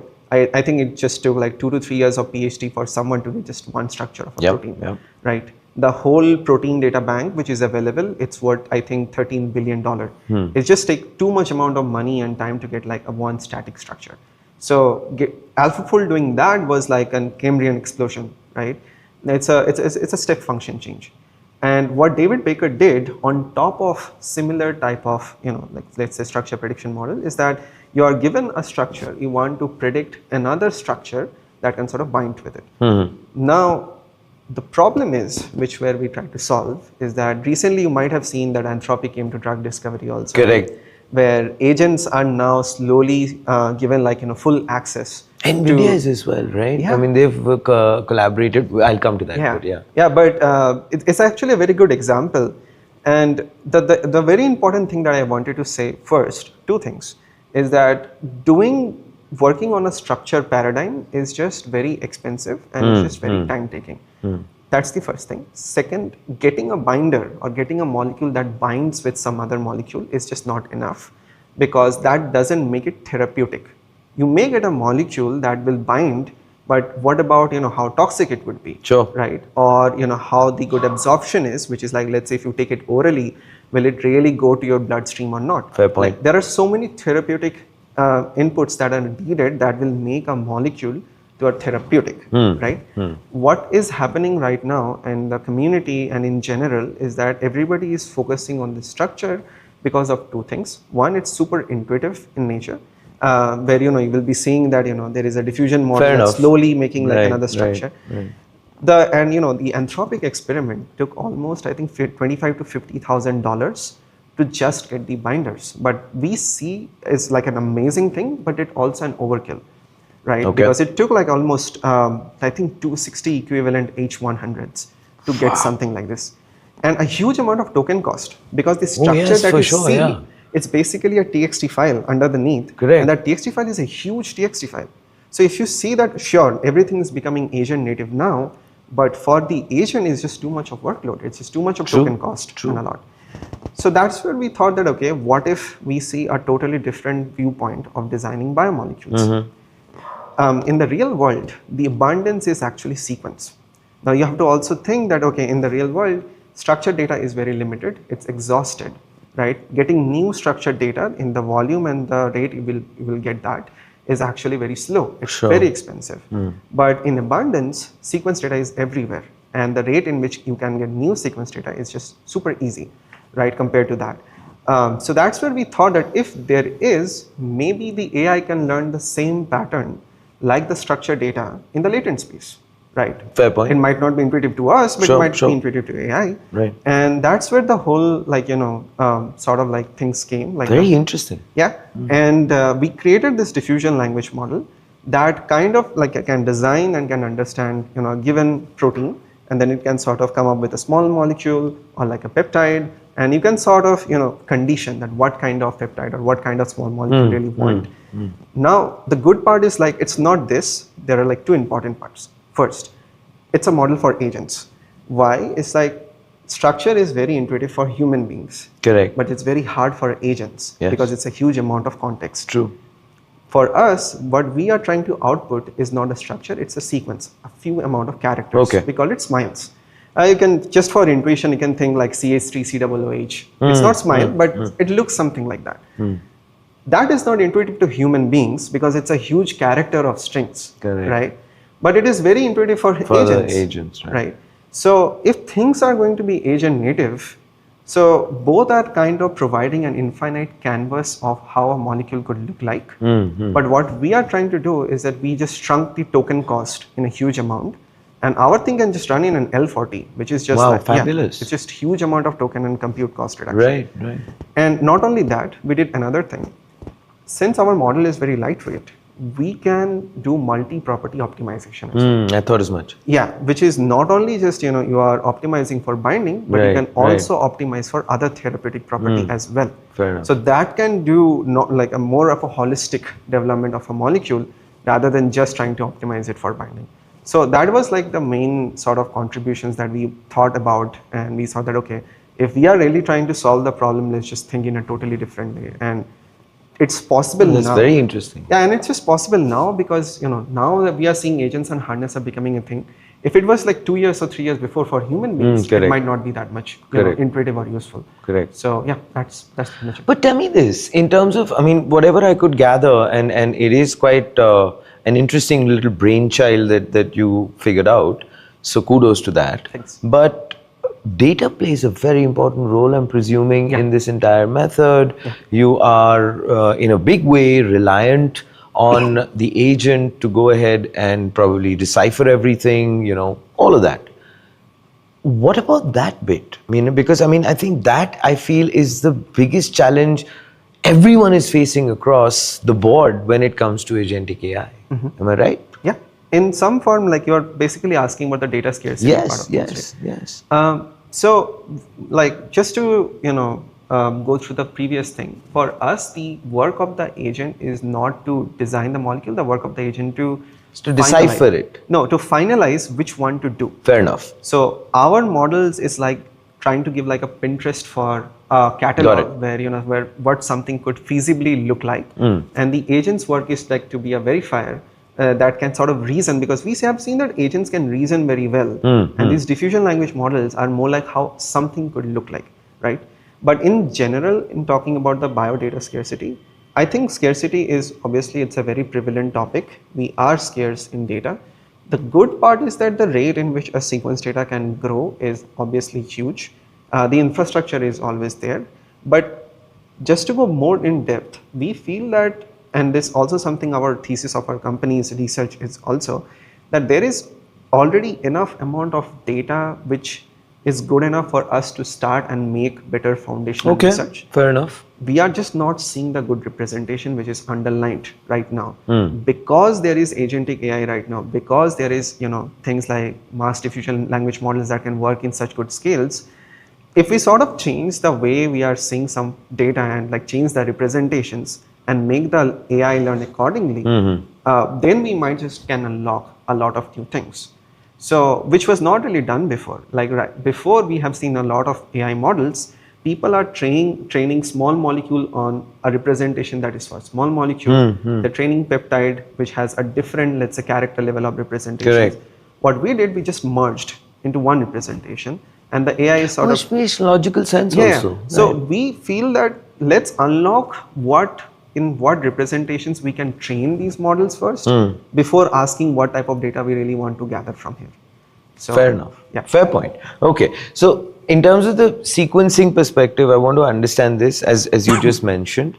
You have put a lot of your energy and a lot of your thought as far as sequencing is concerned. Right.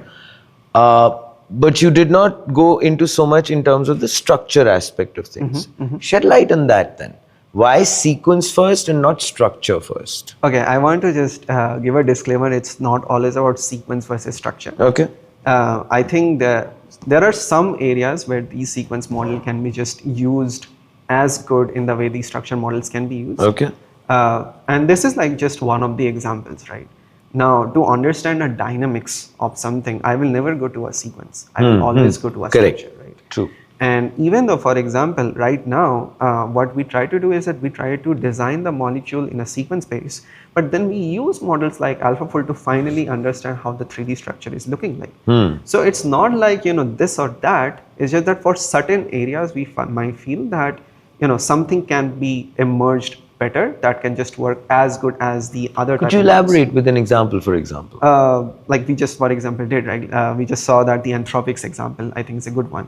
That the amount of, intelligence and the amount of token and the amount of GPU compute you really So hence need. sequence first there. Yeah, there we saw that, okay, sequence first is a very good example.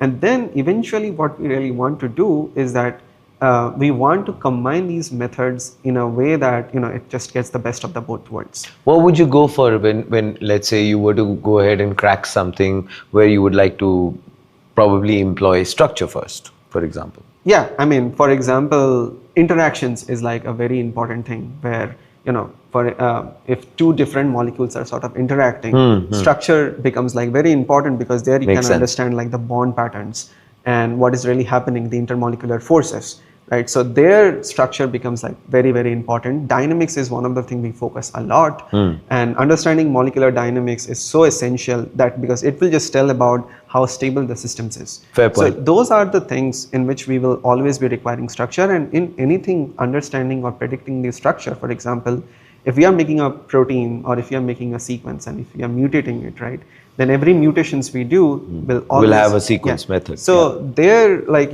those things are like super, super important.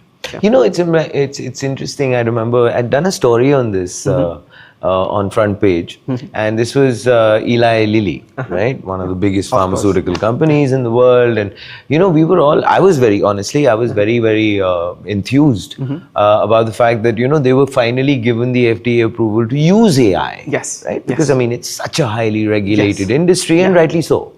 So I thought, wow, this would be interesting, especially when it came to cancer discovery drugs, etc., etc. They would be able to slash the times down.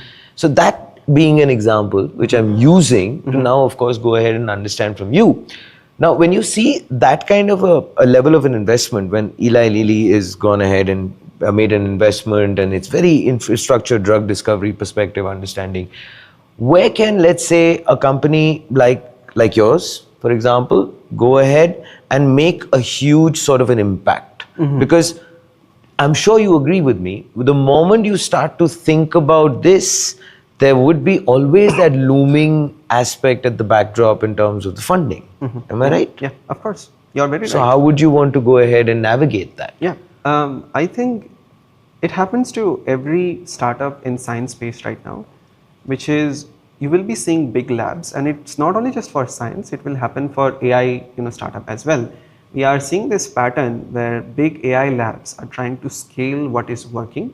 So, Ilya Sutskever sort of told this really amazing thing that we have two phases. One is the research phase, where we do fundamental research, where, when transformers came, we used to bet on CNNs, we used to bet on RNNs, but then transformer worked because it can be scalable, right? And then the huge Cambrian explosion came around scaling the whole thing. Scaling laws became the fundamental sort of laws, right?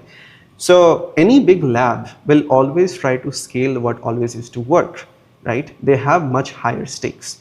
Whenever a new lab origins, which is a new startup, normally what they try to do is that they try to work on something much more fundamental, which is not scaled yet and yet to be scaled. And they try to sort of experiment around those, that what newer things can be done. So for a startup like us, it's also kind of a same thing. As we said that, and in general, like we have an enterprise where we normally help, other pharmaceuticals.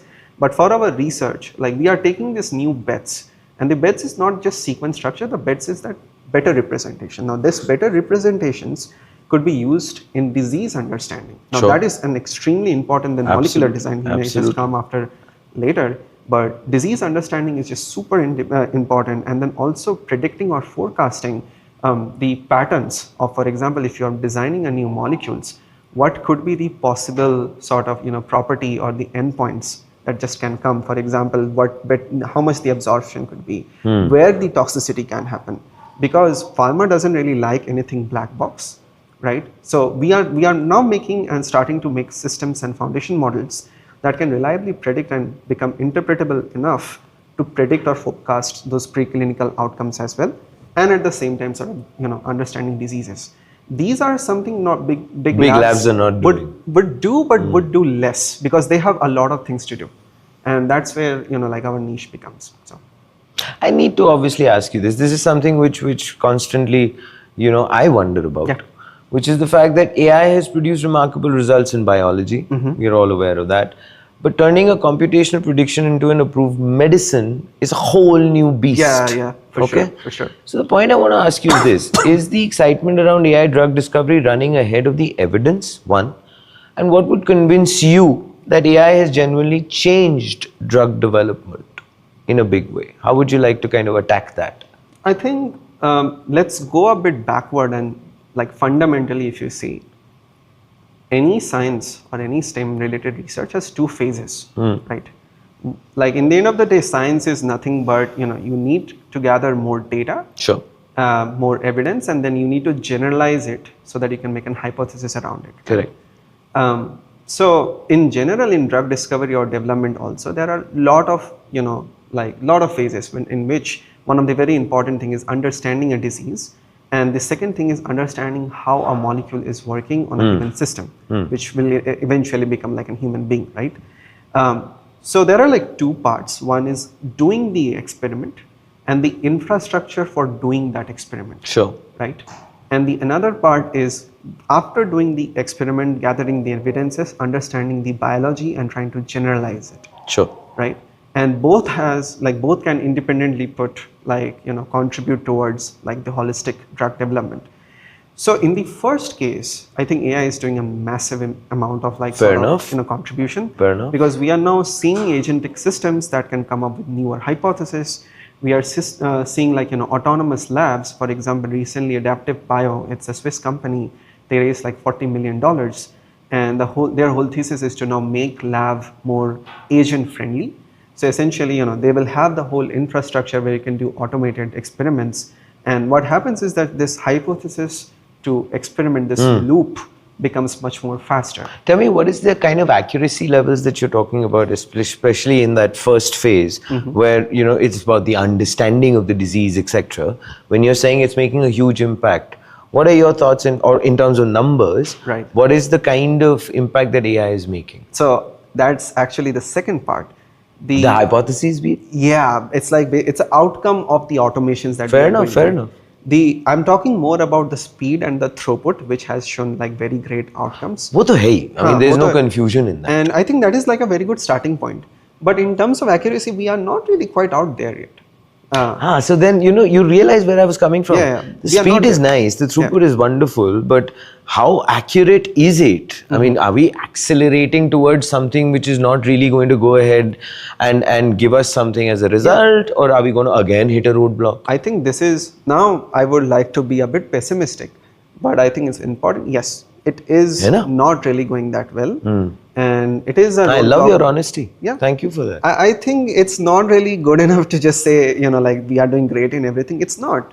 Because that is where I was actually coming to that topic anyways, that is the area where we need more research. We need fundamentally to understand better biology, understand the domain, and sort of really need to think about what kind of data we really need to collect. For example, biology is more like causation, right? Yes. You have something, you try to predict what can happen next. Sure. Right?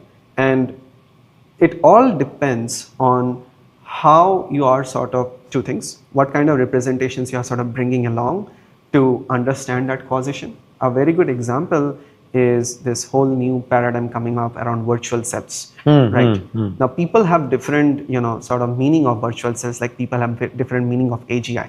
Correct. Right. One meaning Jensen Huang is a very different definition of AGI, but anyway. Exactly, right? So for virtual cells, there are people who just think in terms of genes, right? Like you think your body is just made up, you have a genome, and then you sort of try to knock out or you switch off or switch on some genes, and then you try to see what is getting expressed more. True. Right? And you see this causation, and what people are now trying to do is trying to scale that data. Right. What is happening is not really going that well. I'm going to be honest with you, because in order to really see scaling laws, there are two things. The representation that you're really betting, maybe it requires a extremely amount of scaling. Then you can sort of see that, okay, it's going to be generalized. Sure. Maybe there is some other representation. Correct. Right? Like maybe you just try to, simulate a cell more on an organelle level, like you simulate a mitochondria, simulate a nuclei, try to understand the cell-to-cell interactions, a lot of the other things. Maybe in that representations, it might just work very well. Right. So there, holistically, and your literature is not going to really help much. Right? It's just going to help to a certain extent to give out some facts and something else. But that's about it. But then you have to scale it on the data, right? And that is exactly where the next round of problem is. So first is the disease understanding, and is happening because the number of targets. So we talk about targets. Targets are basically, let's say, we talk about we are designing molecules for a given protein, right? Now, just for very intuitive sake, there are certain targets which just overly, it just works too much, for which you get some diseases.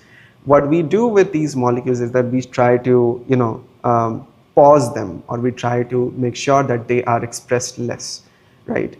But the problem is that there are very limited number of targets right now, and those are basically responsible for certain kind of disease, but there are so many other kind of disease. Yes. And there is not like one answer that, okay, this target is always associated with disease. Right. There could be some other targets. True. We don't know about that.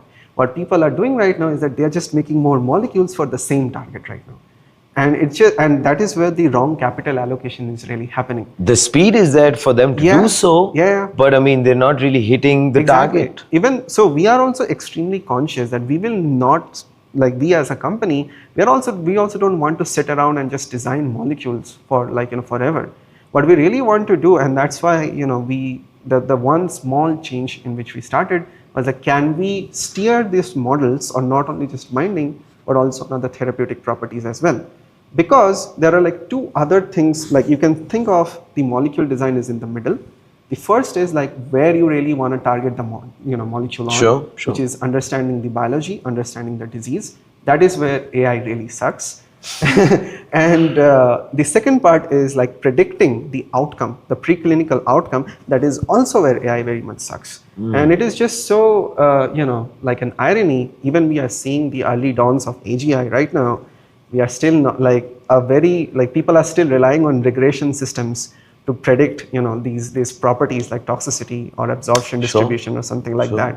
They're not using AGI. Correct. Right? So that is something that has huge amount of opportunities, because there the actual capital allocation is needed, because huge amount of expenditure and failure and risks are there. Right. Makes sense.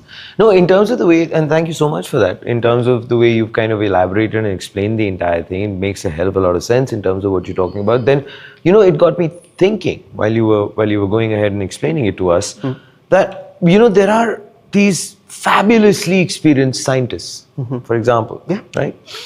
They're an ocean of knowledge. I mean, they've been doing this for decades on end.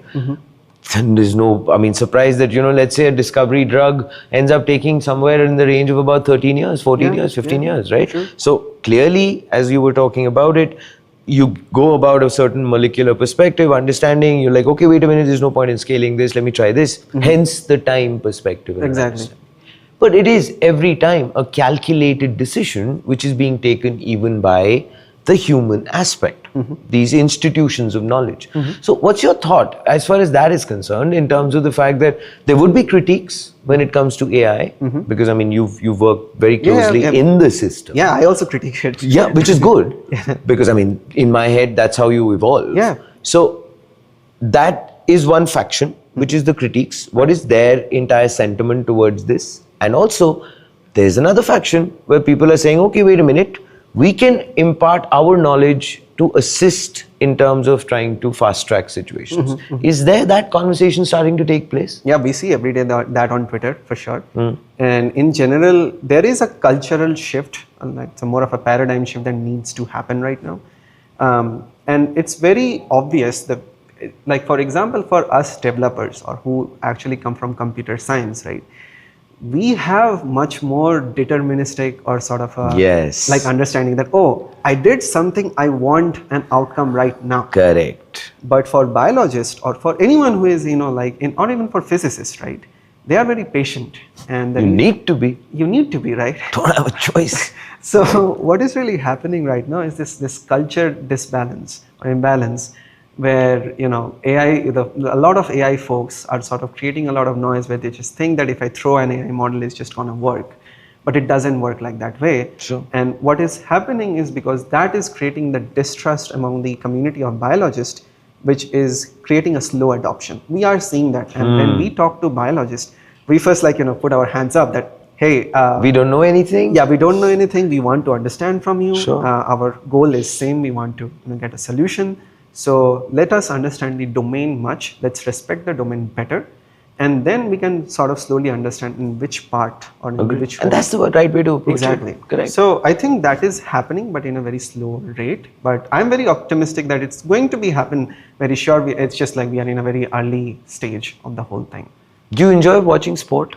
It's a little tangential. Recently, but there's a reason I'm saying this. Yeah, I mean, recently I am seeing FIFA World Cup. Okay, wonderful. Okay. The reason I said that to you is this. Now, you can be very deterministic in terms of how you want to make the ball curl. Yeah. But then there is a coach who's been coaching this for the last 25 years, buddy. Yes. And then he can just walk in and tell you, okay, this is the method. Exactly.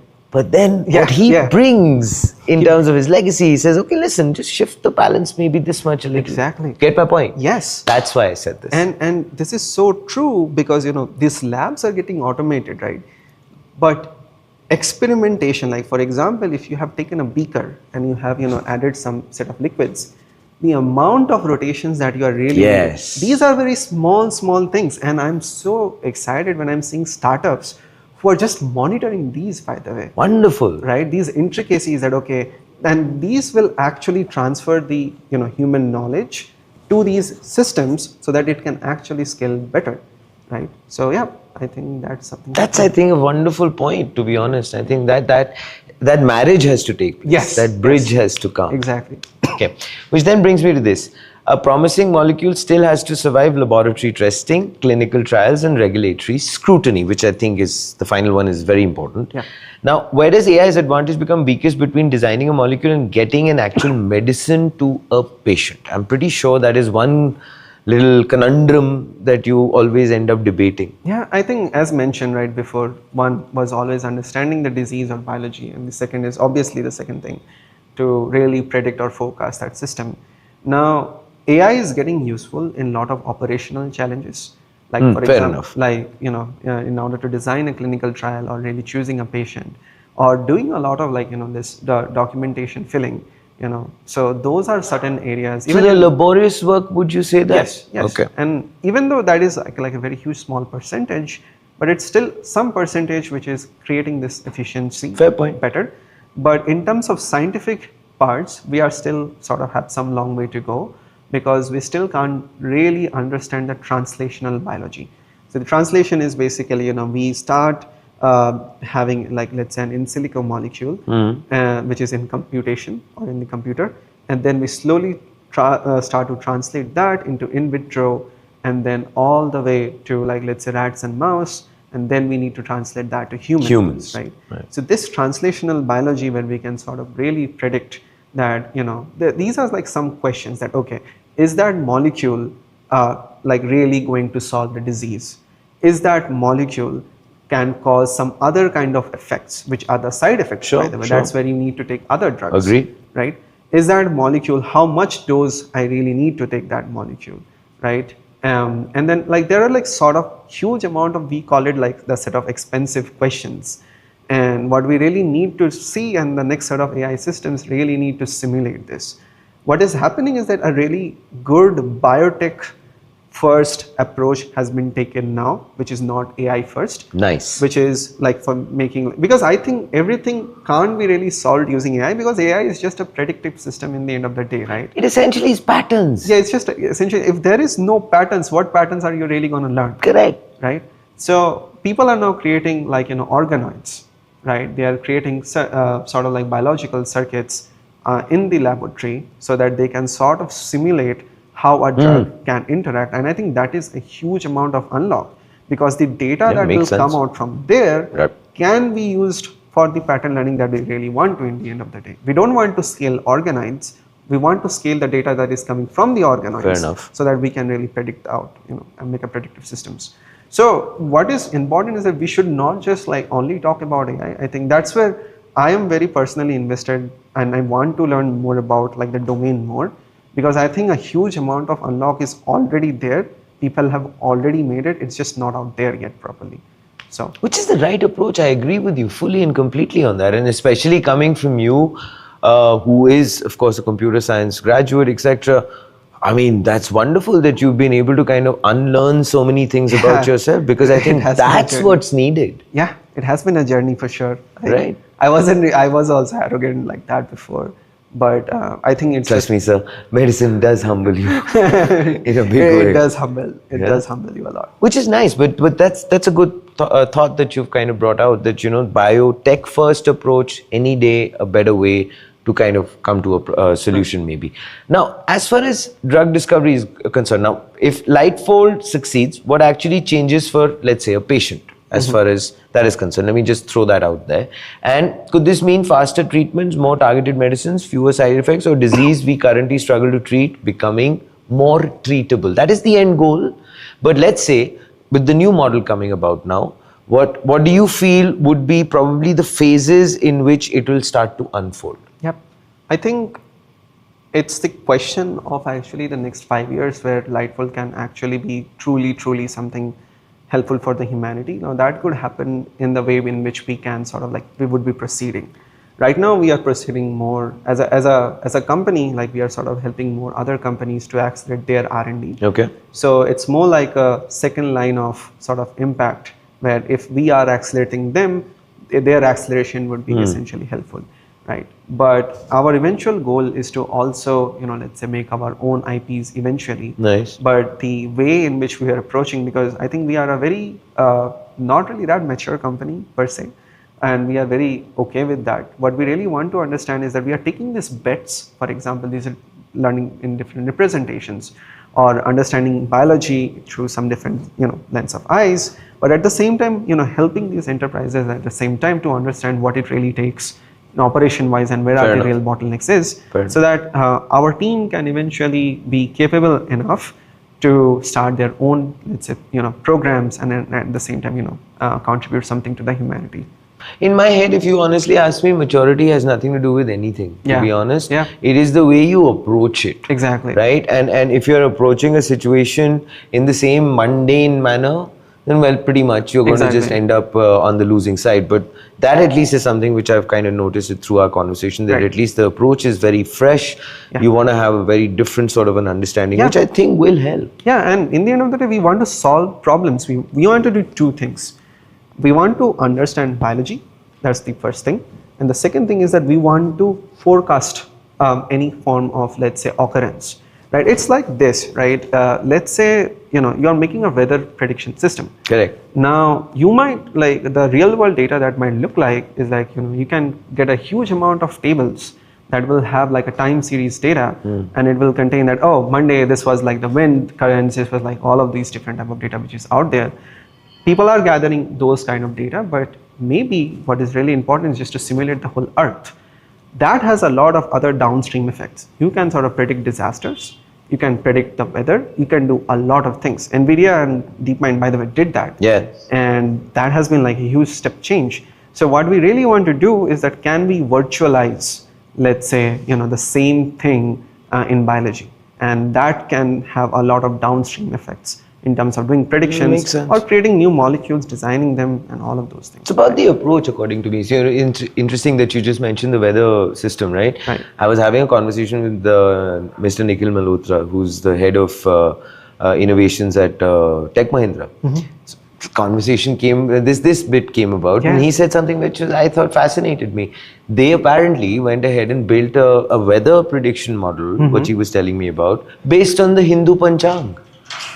Yeah. And I thought that was fascinating because I mean he was going through the lunar cycles, etc. And let's face it, there is significant amount of data, and the level of prediction and the level of accuracy of those predictions was You quite never know, mind-blowing. it's something which might be very unintuitive to human beings, can be very intuitive to AI, right? Yes. So yeah, it's always good to have fresh approaches. Fair point. Okay. Now, as far as drug discoveries, which is very highly regulated, we'd mentioned this. I mean, it is the industry, and rightly so. Right. Because the consequence of failure is basically human life. That's what we're looking at. Now, as AI moves from assisting scientists to designing molecules and experiments, according to you, what should regulators demand and what should never be delegated entirely to AI? I think the core decision should not be. Fair point. And I think this is, and another very important thing is that there should be very good amount of human regulations, because we are seeing that, okay, let's just assume that these, in the end of the day, these agentic systems are nothing but these LLM, large language models, right? We are seeing early signs very much where these models are optimized to, get the highest score for some form of task, right? Sure. But it is creating a lot of problems. Like, for example, these models have a very bad tendency to cheat a system. Yes, we've seen that happen. Even we have seen enormous amount of time where the the LLMs are trying to create hypotheses that just doesn't exist, and just tells it very confidently with some some data that it has generated by itself, and just giving out like a confident score, right?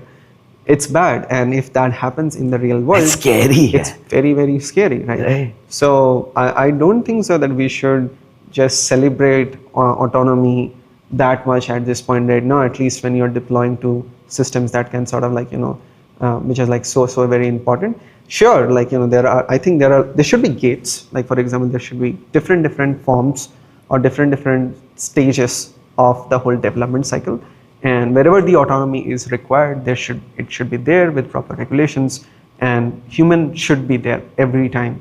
Otherwise, it will be a very bad disaster. You never know. Like, I agree, sir. I think because in the end of the day, these are all some form of stochastic system, right? Yes. There is some form of error, and if the error starts to accumulate, initially, then it will accumulate hugely by the end of the whole life cycle, and it will just create a disaster. Also, I'm pretty sure the auditability aspect in this particular domain becomes far more critical. Yeah. You agree with me on that? Exactly, yeah. Because I mean, everyone seems to be going on about the fact that, auditability has to be a part of it now, especially now with the agentic AI and, how agents are behaving strangely, they go rogue, etc. and 15 things like that. So everyone seems to having that light bulb moment that no traceability, accountability, auditability has to be there, It should be there, right? And more so in these systems. And I think whoever is making startups or making products around it, they should really focus on these kind of factors much more. Right from the scratch, Right from the scratch, actually. Because the problem is that humans are having now lesser and lesser tendency to review the things that AI is making, which is very sad, but it should not be here at all. So just make as much as good interfaces and ways possible so that you can make this auditing process much more smooth. Right? I think also it has a lot to do with the fact that, it was a very interesting article I was reading, and somebody mentioned that, at the end of the day, to keep ourselves sharp, instead of asking questions to the AI, why stop using our own brains? Exactly. Let's come up with the answers and let then the AI go ahead and ask you get my point, reverse it, so that at least you're still using your own acumen. Exactly, right? Just rather than saying, build me this, you just have to come up with a mental model which you really want. Correct. And just automate the part which is very automatable, So that makes sense. As far as the AI co-scientist is concerned, walk us through that. I mean, I believe you are planning to, figure that out as well. We already have it. You already have it. Wonderful. So how is it going to assist, for example, in a big way? Walk us through that. Right. I mean, whatever Anthropic did, we actually did it like almost 6-7 months ago. Like the whole systems, because we started like that. So as I said, me and my co-founder Corey, we started like an IDE for drug discovery. But then when harnesses has become much more popular, we sort of also created our own harness. We named it Rosalind, which is our AI co-scientist. And Rosalind. Rosalind. Yeah. What inspired the name? Rosalind Franklin. Fair enough, sir. I wanted you to say it. Yeah. Fair. So we created our own AI co-scientist. It also like broke a lot of benchmarks, but yeah, we care less about it. We really cared, okay, is it really helping or not? And then the core system, or the core importance of that system is that obviously, that is like basically one of our products in our enterprises, which has a different level of impacts. One is like, just to automate the day-to-day work, which is a lot of paper filling, doing a lot of deep research, right, around IP or around biology and a lot of those things. The second thing is obviously, which is our flagship, is like doing an agentic molecular design and the whole development. So these are like some of the very important things, and now we are more focusing on where we can sort of use in the other side of the whole, where we had a huge amount of our conversation in, is that sure, in AI co-scientist could be used in some extent to really predict or forecast, like for example, whether a molecule is going to, let's say, translate from one part to another or not. So these are something that we are now focusing on. The so-called bridges. Yeah. Fair enough. Okay, as far as discovery is concerned, I'd like to again kind of bring your attention to this. India has a huge pharmaceutical industry. We're aware that COVID brought that to light in a big way, right? Now, but there are diverse patients, very different populations, very different regions, perspectives, etc., and things like that. Interesting. Now, can that combination, for example, give India a genuine advantage as far as AI drug discovery is concerned? Or do you feel that it doesn't really make too much of a difference? No, it does actually. It does a lot. And the thing I'm like super excited about is the amount of genetic diversity India really has. Oh, yes. Like, for example, I can tell you a process. So, for example, when people are developing, let's say, any kind of drug or therapeutic, one of the ways, and by the way, this is something that we should need to know, that nobody really likes anything new in therapeutics. They like what is already existing in nature. Yes, sir. Because that is just more predictable, right? The more amount of entropy or sort of, increasing in the system, it just creates a lot of risks. Correct. So one of the ways in which a lot of ways therapeutics are made, or started at least, to understand, is there any genetic variation in a population which already suppresses a disease, right? So India is a very good position there, because India lives in a very harsh environment in terms of diversity, right? There are a lot of groups or diversity of people that are, let's say, geopolitically, they're in a very diverse situation. And with evolution and the way, sort of like migrations has happened in India, right, and endogamy is there in India, it creates a lot of good observations which is there in the genome bank, by the way, that actually sets us apart from a lot of other countries. So very interesting. That is like a very good observation that we recently had, and something India can have like a lot of, like, let's say, step change on. And the other thing is obviously, like, we have a very good sort of infrastructure and foundations for, like, doing manufacturing, right? Like, that's huge. That's huge. Like, you can see Biocon, Sun Pharma, and all of these companies which is already out there. And obviously the another part is like, also doing clinical trials, because I think I just heard that India has got the approval in 2019 for starting clinical trials. Yes. And the operational cost is also like very less in terms of doing it. And because patient has so much diversity, that can holistically improve clinical trials outcomes in general, right? So it can give us an edge. A huge amount of edge. So I think it's very important time where these biotech companies should start their own therapeutic program for sure. Start investing in that in a big way. I agree. Finally, I have to ask you this. Let's say you and I have a conversation again 5 years down the line, and I'm obviously wishing you and Corey all of the best, your entire team. May you have some wonderful breakthroughs. Truly, I mean that. Now, what would have to be true for you to say, let's say, and here's the question I have to ask you, AI has generally changed the way humanity discovers medicines? Sorry, can you just repeat it? AI has genuinely changed the way humanity discovers medicines. This is a question, if I ask you 5 years down the line, what would be the way you would like to approach it? I think 5 years is a very nice number. If it was like any realistic? Yeah, because if it was other domain, I would just have told you maybe 1 or 2 years. Correct. But since, I have, mentioned some problems and realistic problems in biology where we really have to rethink about the type or the infrastructure that we really need to gather very good data on. I think so, yeah. I think we will be finding newer ways to predict and sort of forecast systems ahead of time that can sort of drastically reduce a lot of cost. Fabulous. There are very important realistic reasons behind it.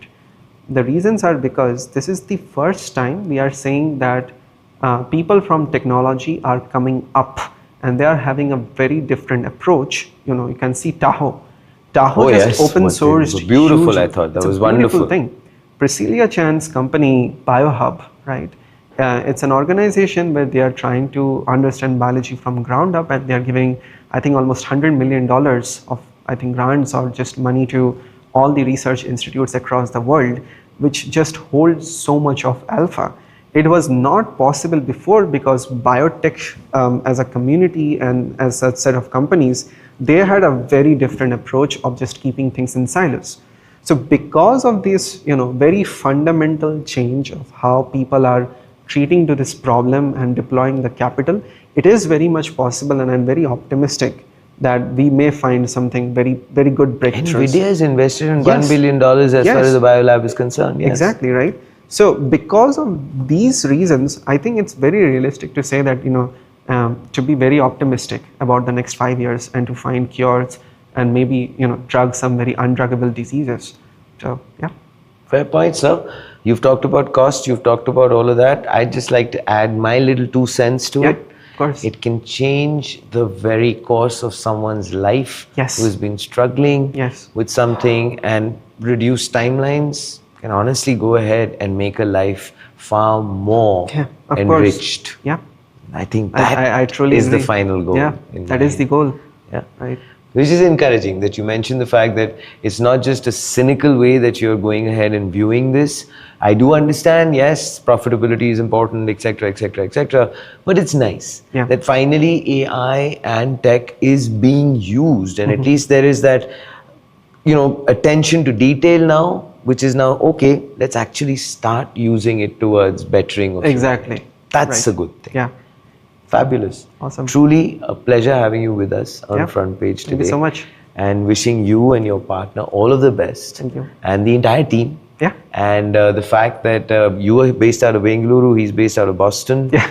The 2 Bs, I'm pretty sure you're going to be constantly busy as far as that is concerned. Yeah. Fair enough. Well, there you have it, ladies and gentlemen. Awesome. Fabulous work being done by 2 wonderful, people who are coming from very diverse backgrounds. But what I felt was so enthralling and encouraging through this conversation was the fact that here is a computer science graduate who has gone ahead and unlearned a lot of things and is finding a pathway which at the end of the day he has realized is way bigger than his own journey. Please do let us know. What are your thoughts in the comments below? This, ladies and gentlemen, is Front Page by the IM Network. Like, share, subscribe, and always remember, think AI. Think AI. Awesome.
Ladies and gentlemen, a very good evening and welcome to Point Break.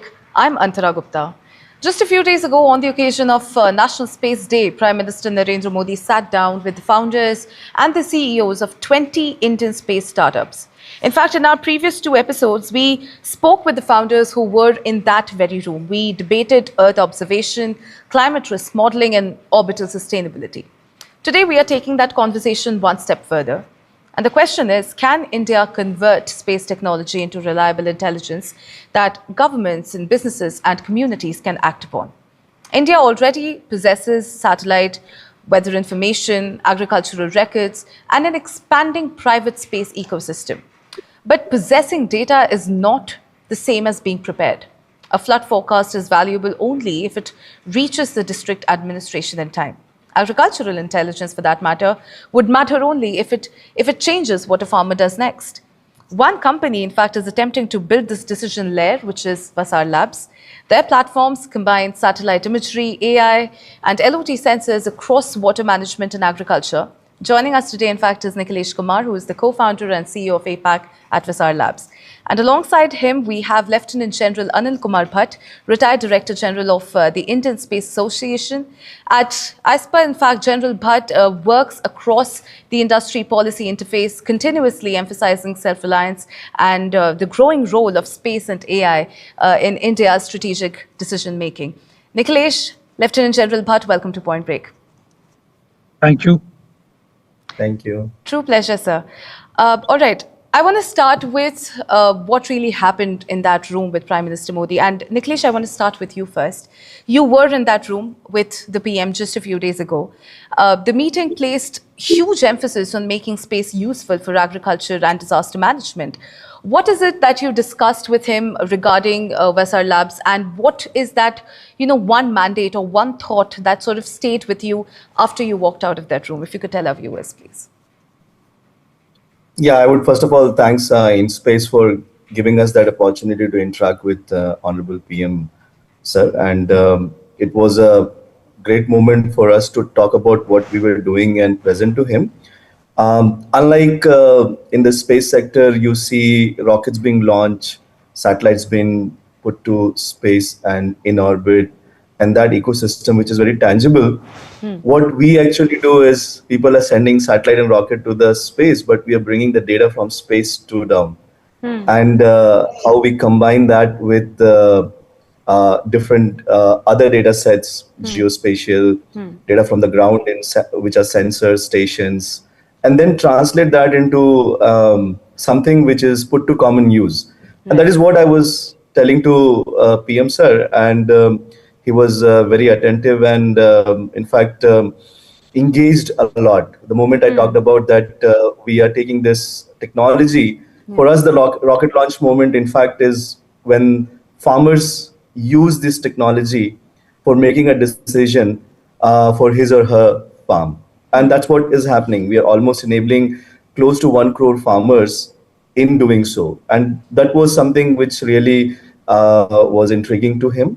And he engaged a lot to understand more like how farmer actually respond, whether they are receptive to these kind of advisories, and what kind of impact is happening.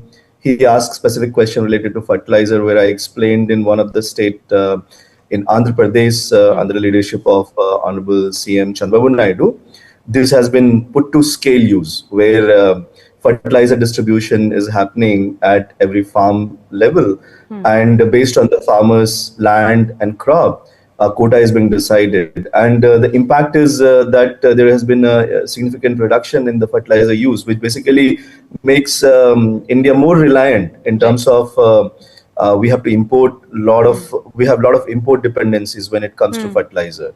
So this brings the connection of the data not just from the satellite to the farmer scale, where we are helping in increasing the farmers' farm productivity, better input management, but also the income, but also see how it touches the overall sovereignty. So the discussion went quite engaging, and he also advised some action points for me to do and come back and report to him. Absolutely, Nikhilesh. In fact, in our previous episode, founders mentioned that PM's surprisingly deep understanding of their tech stacks. Did he ask you anything, specific about how we handle water or disaster preparedness on the ground?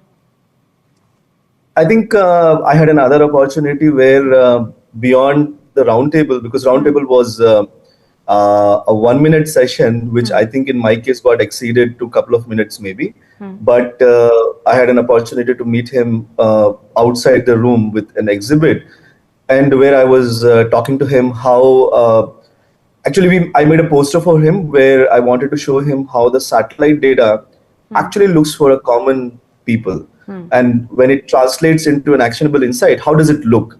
So I was talking to him and showing him how we are able to do rainfall assessment at a state scale and translate that rainfall to river basin, make an estimates in real time how much water would come in each reservoirs, do inflow forecasting, and also translate and enable interbasin transfers. And then I showed him how in an irrigation network, you can actually see the whole irrigation network through the satellite, and then do crop estimation and do a better management on water distribution. So he was very much intrigued to see all of that, and there were questions which were very well informed. I think his understanding of GIS, geospatial, and ability to connect on the tech, how it is translating to use, is amazing. And not just he was hearing, he also gave suggestions and some action points to be responded back. Right. Thank you for sharing that, Nikhilesh. In fact, what you're saying is not an isolated reaction. A lot of founders that we spoke to in our previous episodes also, I think, I would say they share the same sentiment. So thank you for sharing that, Nikhilesh.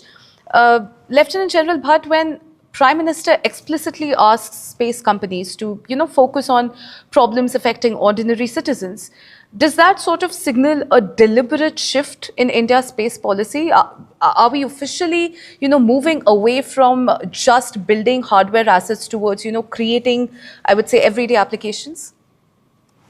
Well, I should remind you that when the Indian Space Association was inaugurated, it's nearly going to be 5 years now. The Prime Minister laid down 4 pillars for the industry. And the first and foremost was that government now on will be an enabler and the industry will take space forward. Number 2 was we have to build for the common man. The focus of common man has never changed. And of course, he said we have to prepare the next generation to operate in space. So very importantly, there is no shift in policy. Okay. From the very beginning and even when ISRO was raised, common man has been the primary focus of space in India. Unlike other nations where maybe strategic compulsions were more important, in India, we have always given priority to, and that meant one of them, the General, most but critical being Yes, yes. I'm so sorry, I'd which lost you. Vasar is doing, and that is agriculture, because it affects a very, very large majority population of India. Right. Right. Thank you for that, Lieutenant General. Nikhilesh, my next question is to you, and this sort of brings me back to the reality on the ground here. Like you mentioned, India already has satellite imagery and weather forecasts and field sensors. Yet, having said that, floods, crop losses, and water shortages still catch administrations sometimes unprepared. Nikhilesh, is India's biggest problem today a shortage of data, or is it simply the fact that different government departments probably cannot convert the data they already have into, coordinated decisions? What is it? I think let me structure the problem statement in a bit of 3 layers. First, we're talking about the climate-related impact. And I think in the last 10 years, we all are seeing more and more clarity on how climate impact is happening into the disaster where sudden outbursts are happening. We just had yesterday incident in Nepal. And then we have extreme event. Today, country is actually having an El Nino situation and going through one of the worst, strongest El Nino over the last 10 to 15 years. So you see, climate disasters are something which is going to happen. And this is the first thing where I don't think we are so you have one is mitigation, but while we look forward to mitigate, which is very long horizon, we have to see how we adapt ourselves on water security, on food security, and also on the sovereignty. Right. And that's where I would say the second layer comes. I mean, like, do we have enough data? The answer is yes. We do have enough data, and we do have different pockets in and different governments which are taking initiatives. Pseudo governments also which are taking initiatives in bringing such digital platforms where early warnings in near real time, nowcast, and making use of real time data along with the science, we are able to forecast and take actions. I mean, like, while you have thousands of disasters happening in the country, you definitely would miss 1 or 2, and that's the news. But then there are many disasters which are averted, perhaps that doesn't go into the news. So there are actions which are happening. We are working with couple of state governments, government of Kerala, where we have built flood forecasting system. One of the system we built was on Periyar Basin. 2018 flood happened, devastated it, and then post we developed the system, we have been giving them an early warning of 3 to 4 day advance. We are working with government of Odisha. We're working with government AP, where we are doing something called AWARE, which basically brings 64 different use cases on climate-related disaster and real-time action, which is put into RTGS. So that's the second part. Do we have enough data? I think we do have. Yes, there is a lot of room to add more and increase the resolution of what we can assess, increase the temporal, how fast we can assess. The third part is the question most important, who would actually do it? And this is where, I mean, like, do you have any problem, even if you go to the remotest village in the country, Google Maps supports you with the direction, right? So Google is doing it because Google has a revenue model around it. Now, who does it for the climate? Who solves That's farmers' the moot problem? question. Yeah. Who solves the water problem? Who brings the disasters to the end to every citizen of India? Right. Now that question predominantly today is answered by government only, and we do have government agencies doing the good role, because as I said, if there are thousands of disasters, what you hear in the news are the few which could not be avoided or is coming uncaught, but there are many of them which are actually caught, and there is there is a full force of SDMA and NDMA who act on it, and then state departments, line departments acting on it. So today, mostly the work on this front is taken by government body, whether central and state. I think this is where we need to work and look forward to create. I think a good word today is DPI, which is digital public infrastructure. Think about Google Maps as a Maps DPI, but created by Google, which is available for everybody. But how would we create something like that? And this is where I would look forward to agencies like InSpace and even government, where players like us who is building the technology and which is now today available. In fact, one of the things that I added to PM Sir was that in this space, typically we have been importing technology, even though India has been superpower in terms of software and building IT, but we typically has been importing tech, whether we do it from all the big names in the tech side. Today we are building this 0 to 1, scratch build in India, make in India. And at Baster, we are taking this technology to other countries. We are working with Saudi Arabia, Ministry of Water. We're working with few African countries. So while we do that, why not to make DPIs in India, where DPI for disaster, DPI for agriculture, these can be taken up where common people, very similar to the example of Google Maps, Aadhaar services, actually get these services. And when that happens, the revenue stream actually would kind of channelize backward and feed to all the upstream activities. Understood. Thank you for that very detailed answer there, Nikhilesh. Thank you so much. Lieutenant General Bhatt, if you could hear me, I believe there was a bit of a network issue on your end. Am I audible right now to you? All right. Perfect. Yeah. So my question to you is this. If private platforms like Vasar Labs, for that matter, begin influencing reservoir releases and flood warnings and crop assessment, do you think they should still be treated as, a conventional IT vendor, or do we need to start classifying these space intelligence platforms as, part of India's critical national infrastructure? What do you think on that? So one thing we as ISPA have been propagating to the government is that space, anything to do with space, has to be included in critical infrastructure. Okay. All right. And it is infrastructure. Today, the new reality is that whatever space provides, and very importantly, what the space applications provide, from be it for PNT, be it for navigation, be it for communication, and very importantly, for the applications like one of them is from Vasar, we do definitely require them to be identified as a critical infrastructure because they really are. Sure, sir. Absolutely. Thank you for that. Gentlemen, let's also talk about execution at scale. Nikhilesh, Vasar Lab built Andhra Pradesh's integrated water resource management platform. Operating a system at a state scale, I would say, is vastly different, from running a controlled sandbox.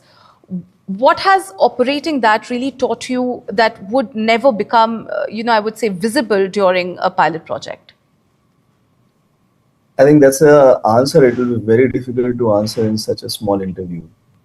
So if you could just give us an overview of it, Nikhilesh. Yeah, I'm not even prepared because I didn't see the questions that you're asking. But the point is, over the last 10 years, I think that's what differentiates us is we solved the problem of bringing. So let's take an example. Let me just take it a different way. I'm an instrumentation engineer, and I have done a lot of I would say, complex technology implementation, designing chemical factories, designing and implementing power plants, nuclear power plant. But then those are within a premise, and the scale is deep. You monitor every gram of the chemical flowing and control them. But then when we talk about water, it's across, take a state, we're talking about 2 lakh square kilometer. 6 lakh square kilometer is the river basin. The country is almost 20 lakh square kilometer. So huge expanse of land, and it's an open-ended system. How do you monitor the rain that is happening from cloud to every part of the land, track it, that is going and flowing in the river, bring the river, and it needs to be accurate for making it actionable. I mean, like in a control lab, you make an experiment, it goes wrong, there is no impact. We gave one wrong advice, the repercussions is huge. Absolutely. Absolutely. Reservoirs which are storing water is actually carrying the water from monsoon to non-monsoon period in time. Yeah. And you make a decision to early release or wrong release, you will have millions of people getting impacted on the dry part of non-monsoon. Absolutely. Now those are the reality of work, and how do we do it? I think it went through a journey of 10 years. Today we are 300 people with technocrats which are working to build this pipeline of technology to assimilate data in real time, converse them, and create digital twins. So we have a lot of SMEs who are PhDs, doctors in their subject on remote sensing, hydrology, and then also civil engineers who understand these works, water engineers, bring them together. And in a very simple nutshell, we are tracking the water from rain to every dam's reservoir and its distribution to every farm. At the same time, its distribution to every house. How much is the house received? How much is the bill? So that in the city side, the revenue model, the NRWs, the distribution SLAs, and the entire ecosystem is being managed. Now, that's very different from academic study, and most of the people who join us, they go through that journey of 1 to 2 year of transforming from an academic, what they did in their PhDs, to real action. And the journey is one, data and science, and then we have digital products that we build for these users. But more importantly, we work with government, and government goes through process. So any change or digital solution that we are bringing needs to be adopted by them.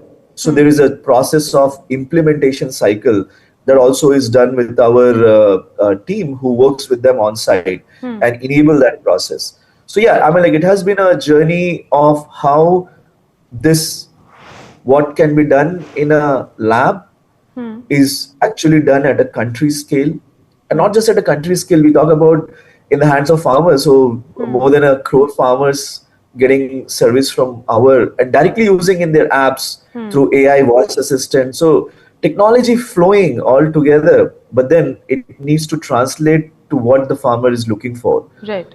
I think that's a big learning there, and as I said, it will be very difficult to translate all of them into a small interview. I'm sure. Niklesh, in fact, building on that, during Andhra Pradesh's response to the cyclone, I believe it was called Mishong, where, where did your I think there was a technology recent actually cyclone make Monta. the greatest difference there? Was it anticipating the event? Was it managing the water runoff? Or was it assessing the crop damage afterward? I think that's a very good case study where Cyclone Monta that happened recently in the last year, and it's a very good case study and learning for us as well. Where I think again the credit goes to Honorable CM Chandrababu Naidu, how he sets the whole use of technology for good governance and real-time action.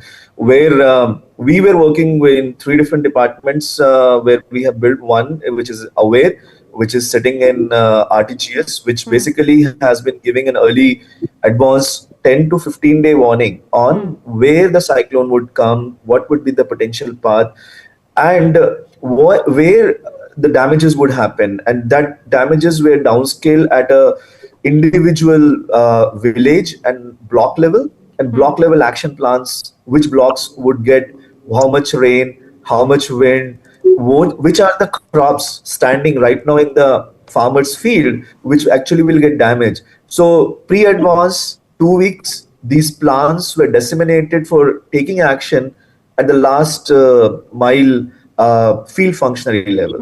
And then when the cyclone actually hit, in fact, we didn't sleep for 7-8 days with my entire team because we were working pre-cyclone, and during the cyclone, we were assessing real time, and we were raising alerts for across almost 10,000 dams, small dams, because these dams are unregulated, and if sudden downpour happen, these burst.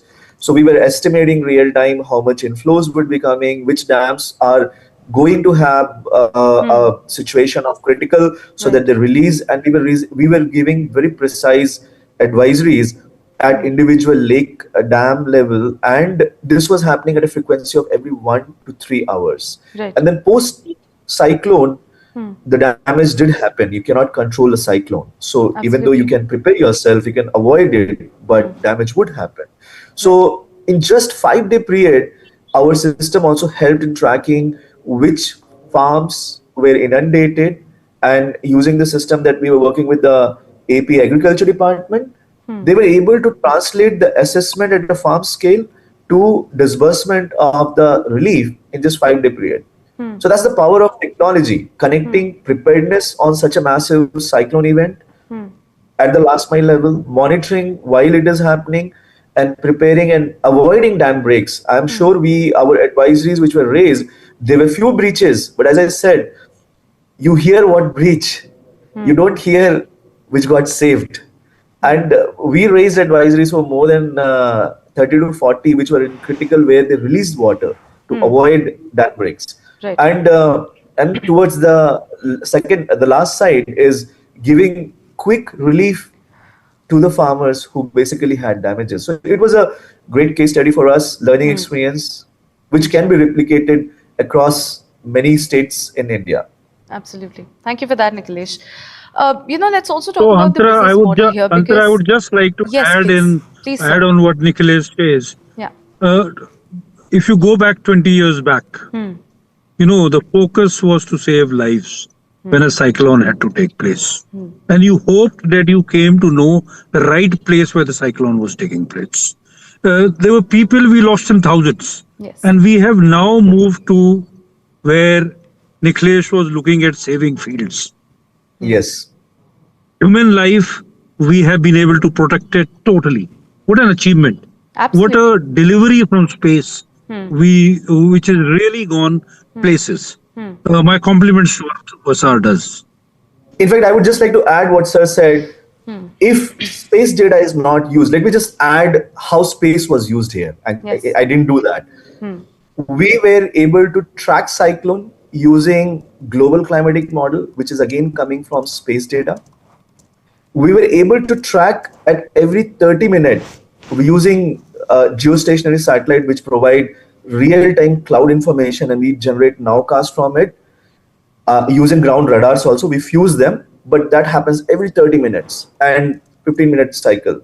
And then once the cyclone happened, we again used, and credit to ISRO in this time, because we were using RESAT and many other data sets along with ISRO data, which fields got inundated. So all these combined, and the ability to manage, do a forecasting and pre-plan, and also post-cyclone rehabilitations and remuneration was possible because of space data. Absolutely. Absolutely. Thank you for that. Let's talk about the business model here now, because climate and geospatial platforms require continuous data feeds and model improvements, right? Lieutenant General Bhatt, government procurement is traditionally designed around, buying hardware or funding short-term pilots. Should governments be purchasing software licenses and satellite images, or should they be, paying for measurable outcomes like, earlier flood warnings and reduced crop losses? So, Antara, this is a very positive change taking place. And while you've been told by what Vasar is doing, this is one focus which has now started coming to states. 2 years back, I used to just aspire that states will have space policy. Today, there are 5 to 6 states who have a state policy and who are aggressively looking at attracting startups to come to the state as well as use space applications. Though many states had state application centers for a very long time, but maybe there was some civil servant who was not even knew what space was about. From then to today, where very actively state governments are getting involved in using it. Even, there's a state which is looking for launching their own satellite, Assam. They need not launch a satellite because otherwise also it is data which is more important, as Nicholas says. But the use cases of space across all, education, agriculture, of course, disaster management, and many more things is expanding. And there is a huge plus, and it will continue to grow. And this is what is the business model all about. Absolutely, sir. More and more use of space data for taking decisions in governance and even for the commercial sector. Right. Absolutely, sir. India's scale and climate complexity, I believe, makes it one of the toughest markets in the world. But if we solve these problems domestically, we theoretically have a product the rest of the world needs. Nikhilesh, the question is to you here. Which Vasar lab capability is most ready, I would say, to travel globally right now? And also realistically, what part of your work is genuinely exportable and what has to be completely rebuilt for every country because, their data and their institutions are different? I think that's a very good question, Antara, and that's a question, rather than you asking me, I ask internally to my team, and that drives our work plan for the next 5-year product roadmap. I'm glad I could pick your brain on that one then. Please. Yeah, so let me answer that in 3 different segments. So our work in water, we started almost 11 years back, and we started with AP, and AP RIMS was our first, and then we were able to scale that to today 6 states in India. And we actually, the groundwater, you might hear many blocks being declared as groundwater critical or overexploited. Now that assessment happens through our platform at a whole country level every year. We build many other solutions at a country scale. And during COVID, 2020, around that period, there were a couple of countries who reached out to us, like info@Vasar Lab. One among them was Saudi Arabia, and then they wanted to build their own water platform. A government agency reaching out in email and asking that they want to, and they engaged. And today we are working with their ministry to build their digital platform. So that was a great validation. Yes, water, I think the way to see is water in India itself, what would be a solution in AP would not fit in Kerala, would not fit in Northeast, and would not fit in Rajasthan. And that's the diversity of India in terms of both cultural, but also in terms of how the overall climatic situation, even the agriculture setup is there. And I think all 3 are very much connected. Culture, water, and agri is feeding to each other. But then we have been able to replicate that. And every time we replicate, there are few pieces which are specific to that reason. So like in case of water, the way it is being consumed, the regulation would bit of change what we did in India versus what is that we are doing in Saudi Arabia right now, or we are doing in Malawi. But then the core platform that we have built, maybe in AP we took 2 years, but the next state we were able to do in just 2 months, 3 months. The core platform setup today we are able to do in just 3 to 4 month period. So the data layer, the tech layer, the science layer do not change, but how the user would manage the water, that is the piece which is the end user products. that goes through a bit of customization, and that is where I think it requires some bit of we need to work with them to understand, rather than we fitting a product to them. It's basically a solution that we need to build for them, and that's where our success comes, because none of our systems build is actually not in use. All our systems that we build are put to use, even in across 7-8 year journey, change in governance, change in political leadership and bureaucratic, our system carry forward to the use. So because we are fitting it to the exact need of it.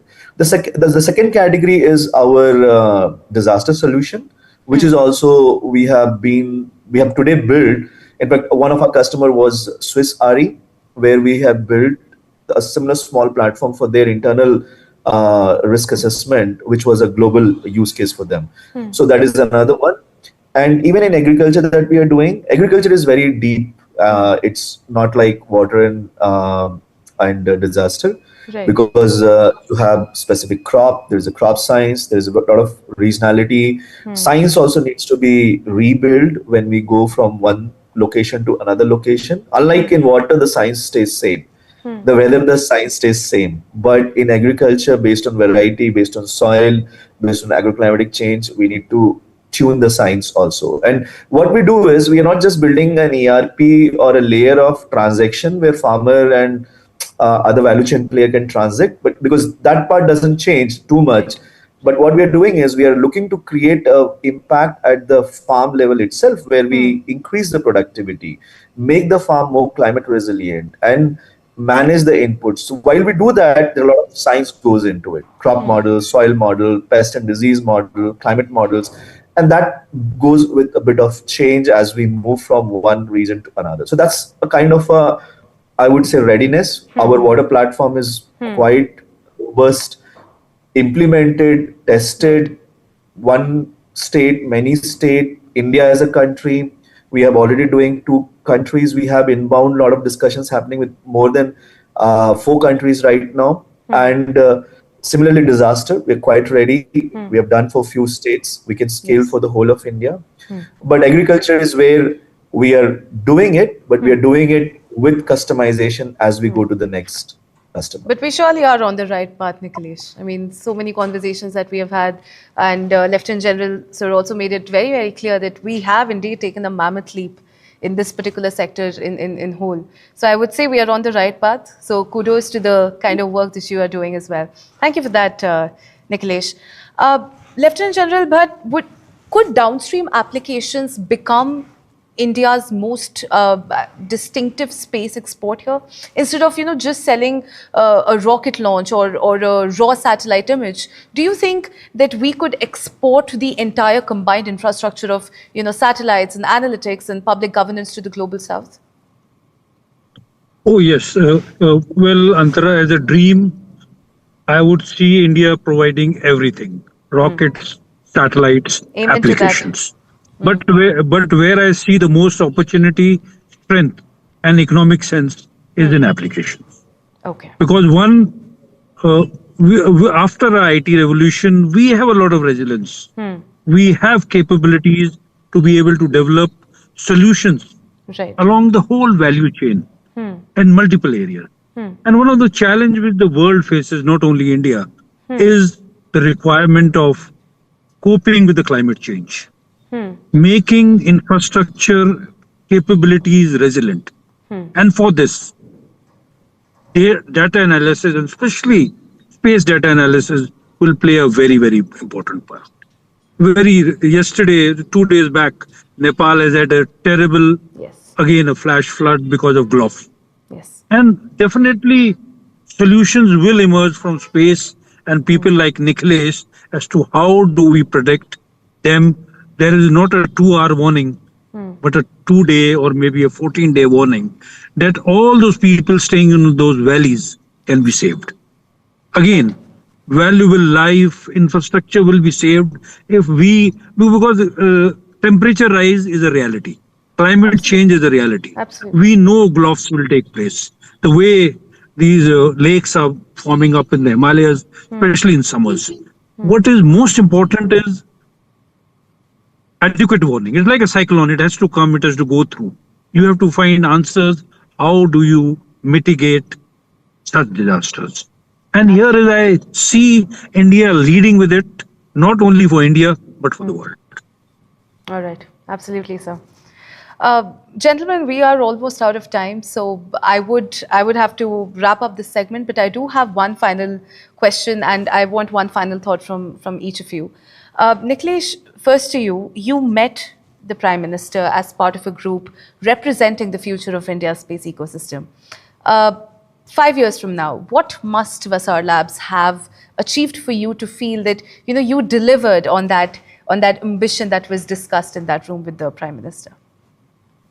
I think I'll put in one line. I would like to touch all our solutions that we are building in climate, water, weather, and agriculture to 1 billion people, be it India or a cohort of outside. We would love to take the solutions to more than 1 billion people in the next 5 years. Okay. All right. That's great, Niklesh. Thank you for that. And Lieutenant General Bhatt, what is the one institutional or policy change that would most accelerate, the adoption of Indian space intelligence across the government and the industry as a whole?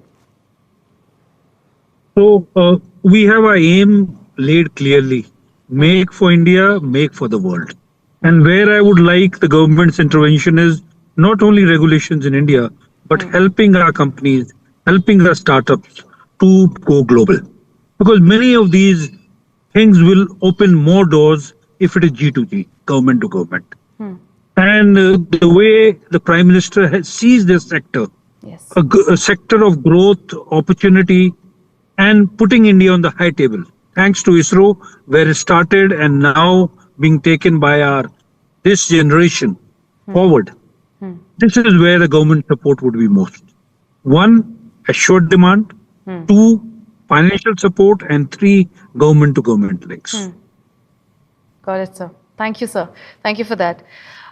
India's first phase of private space growth proved that startups could build rocket propulsion systems, orbital hardware. But the next phase, I believe, may be judged by something which could be a little less visible, yet far from consequential. So whether a district receives an earlier flood warning, whether a reservoir is operated more intelligently, and whether a farmer really gets useful advice before losing a crop, I think that is where this will all culminate.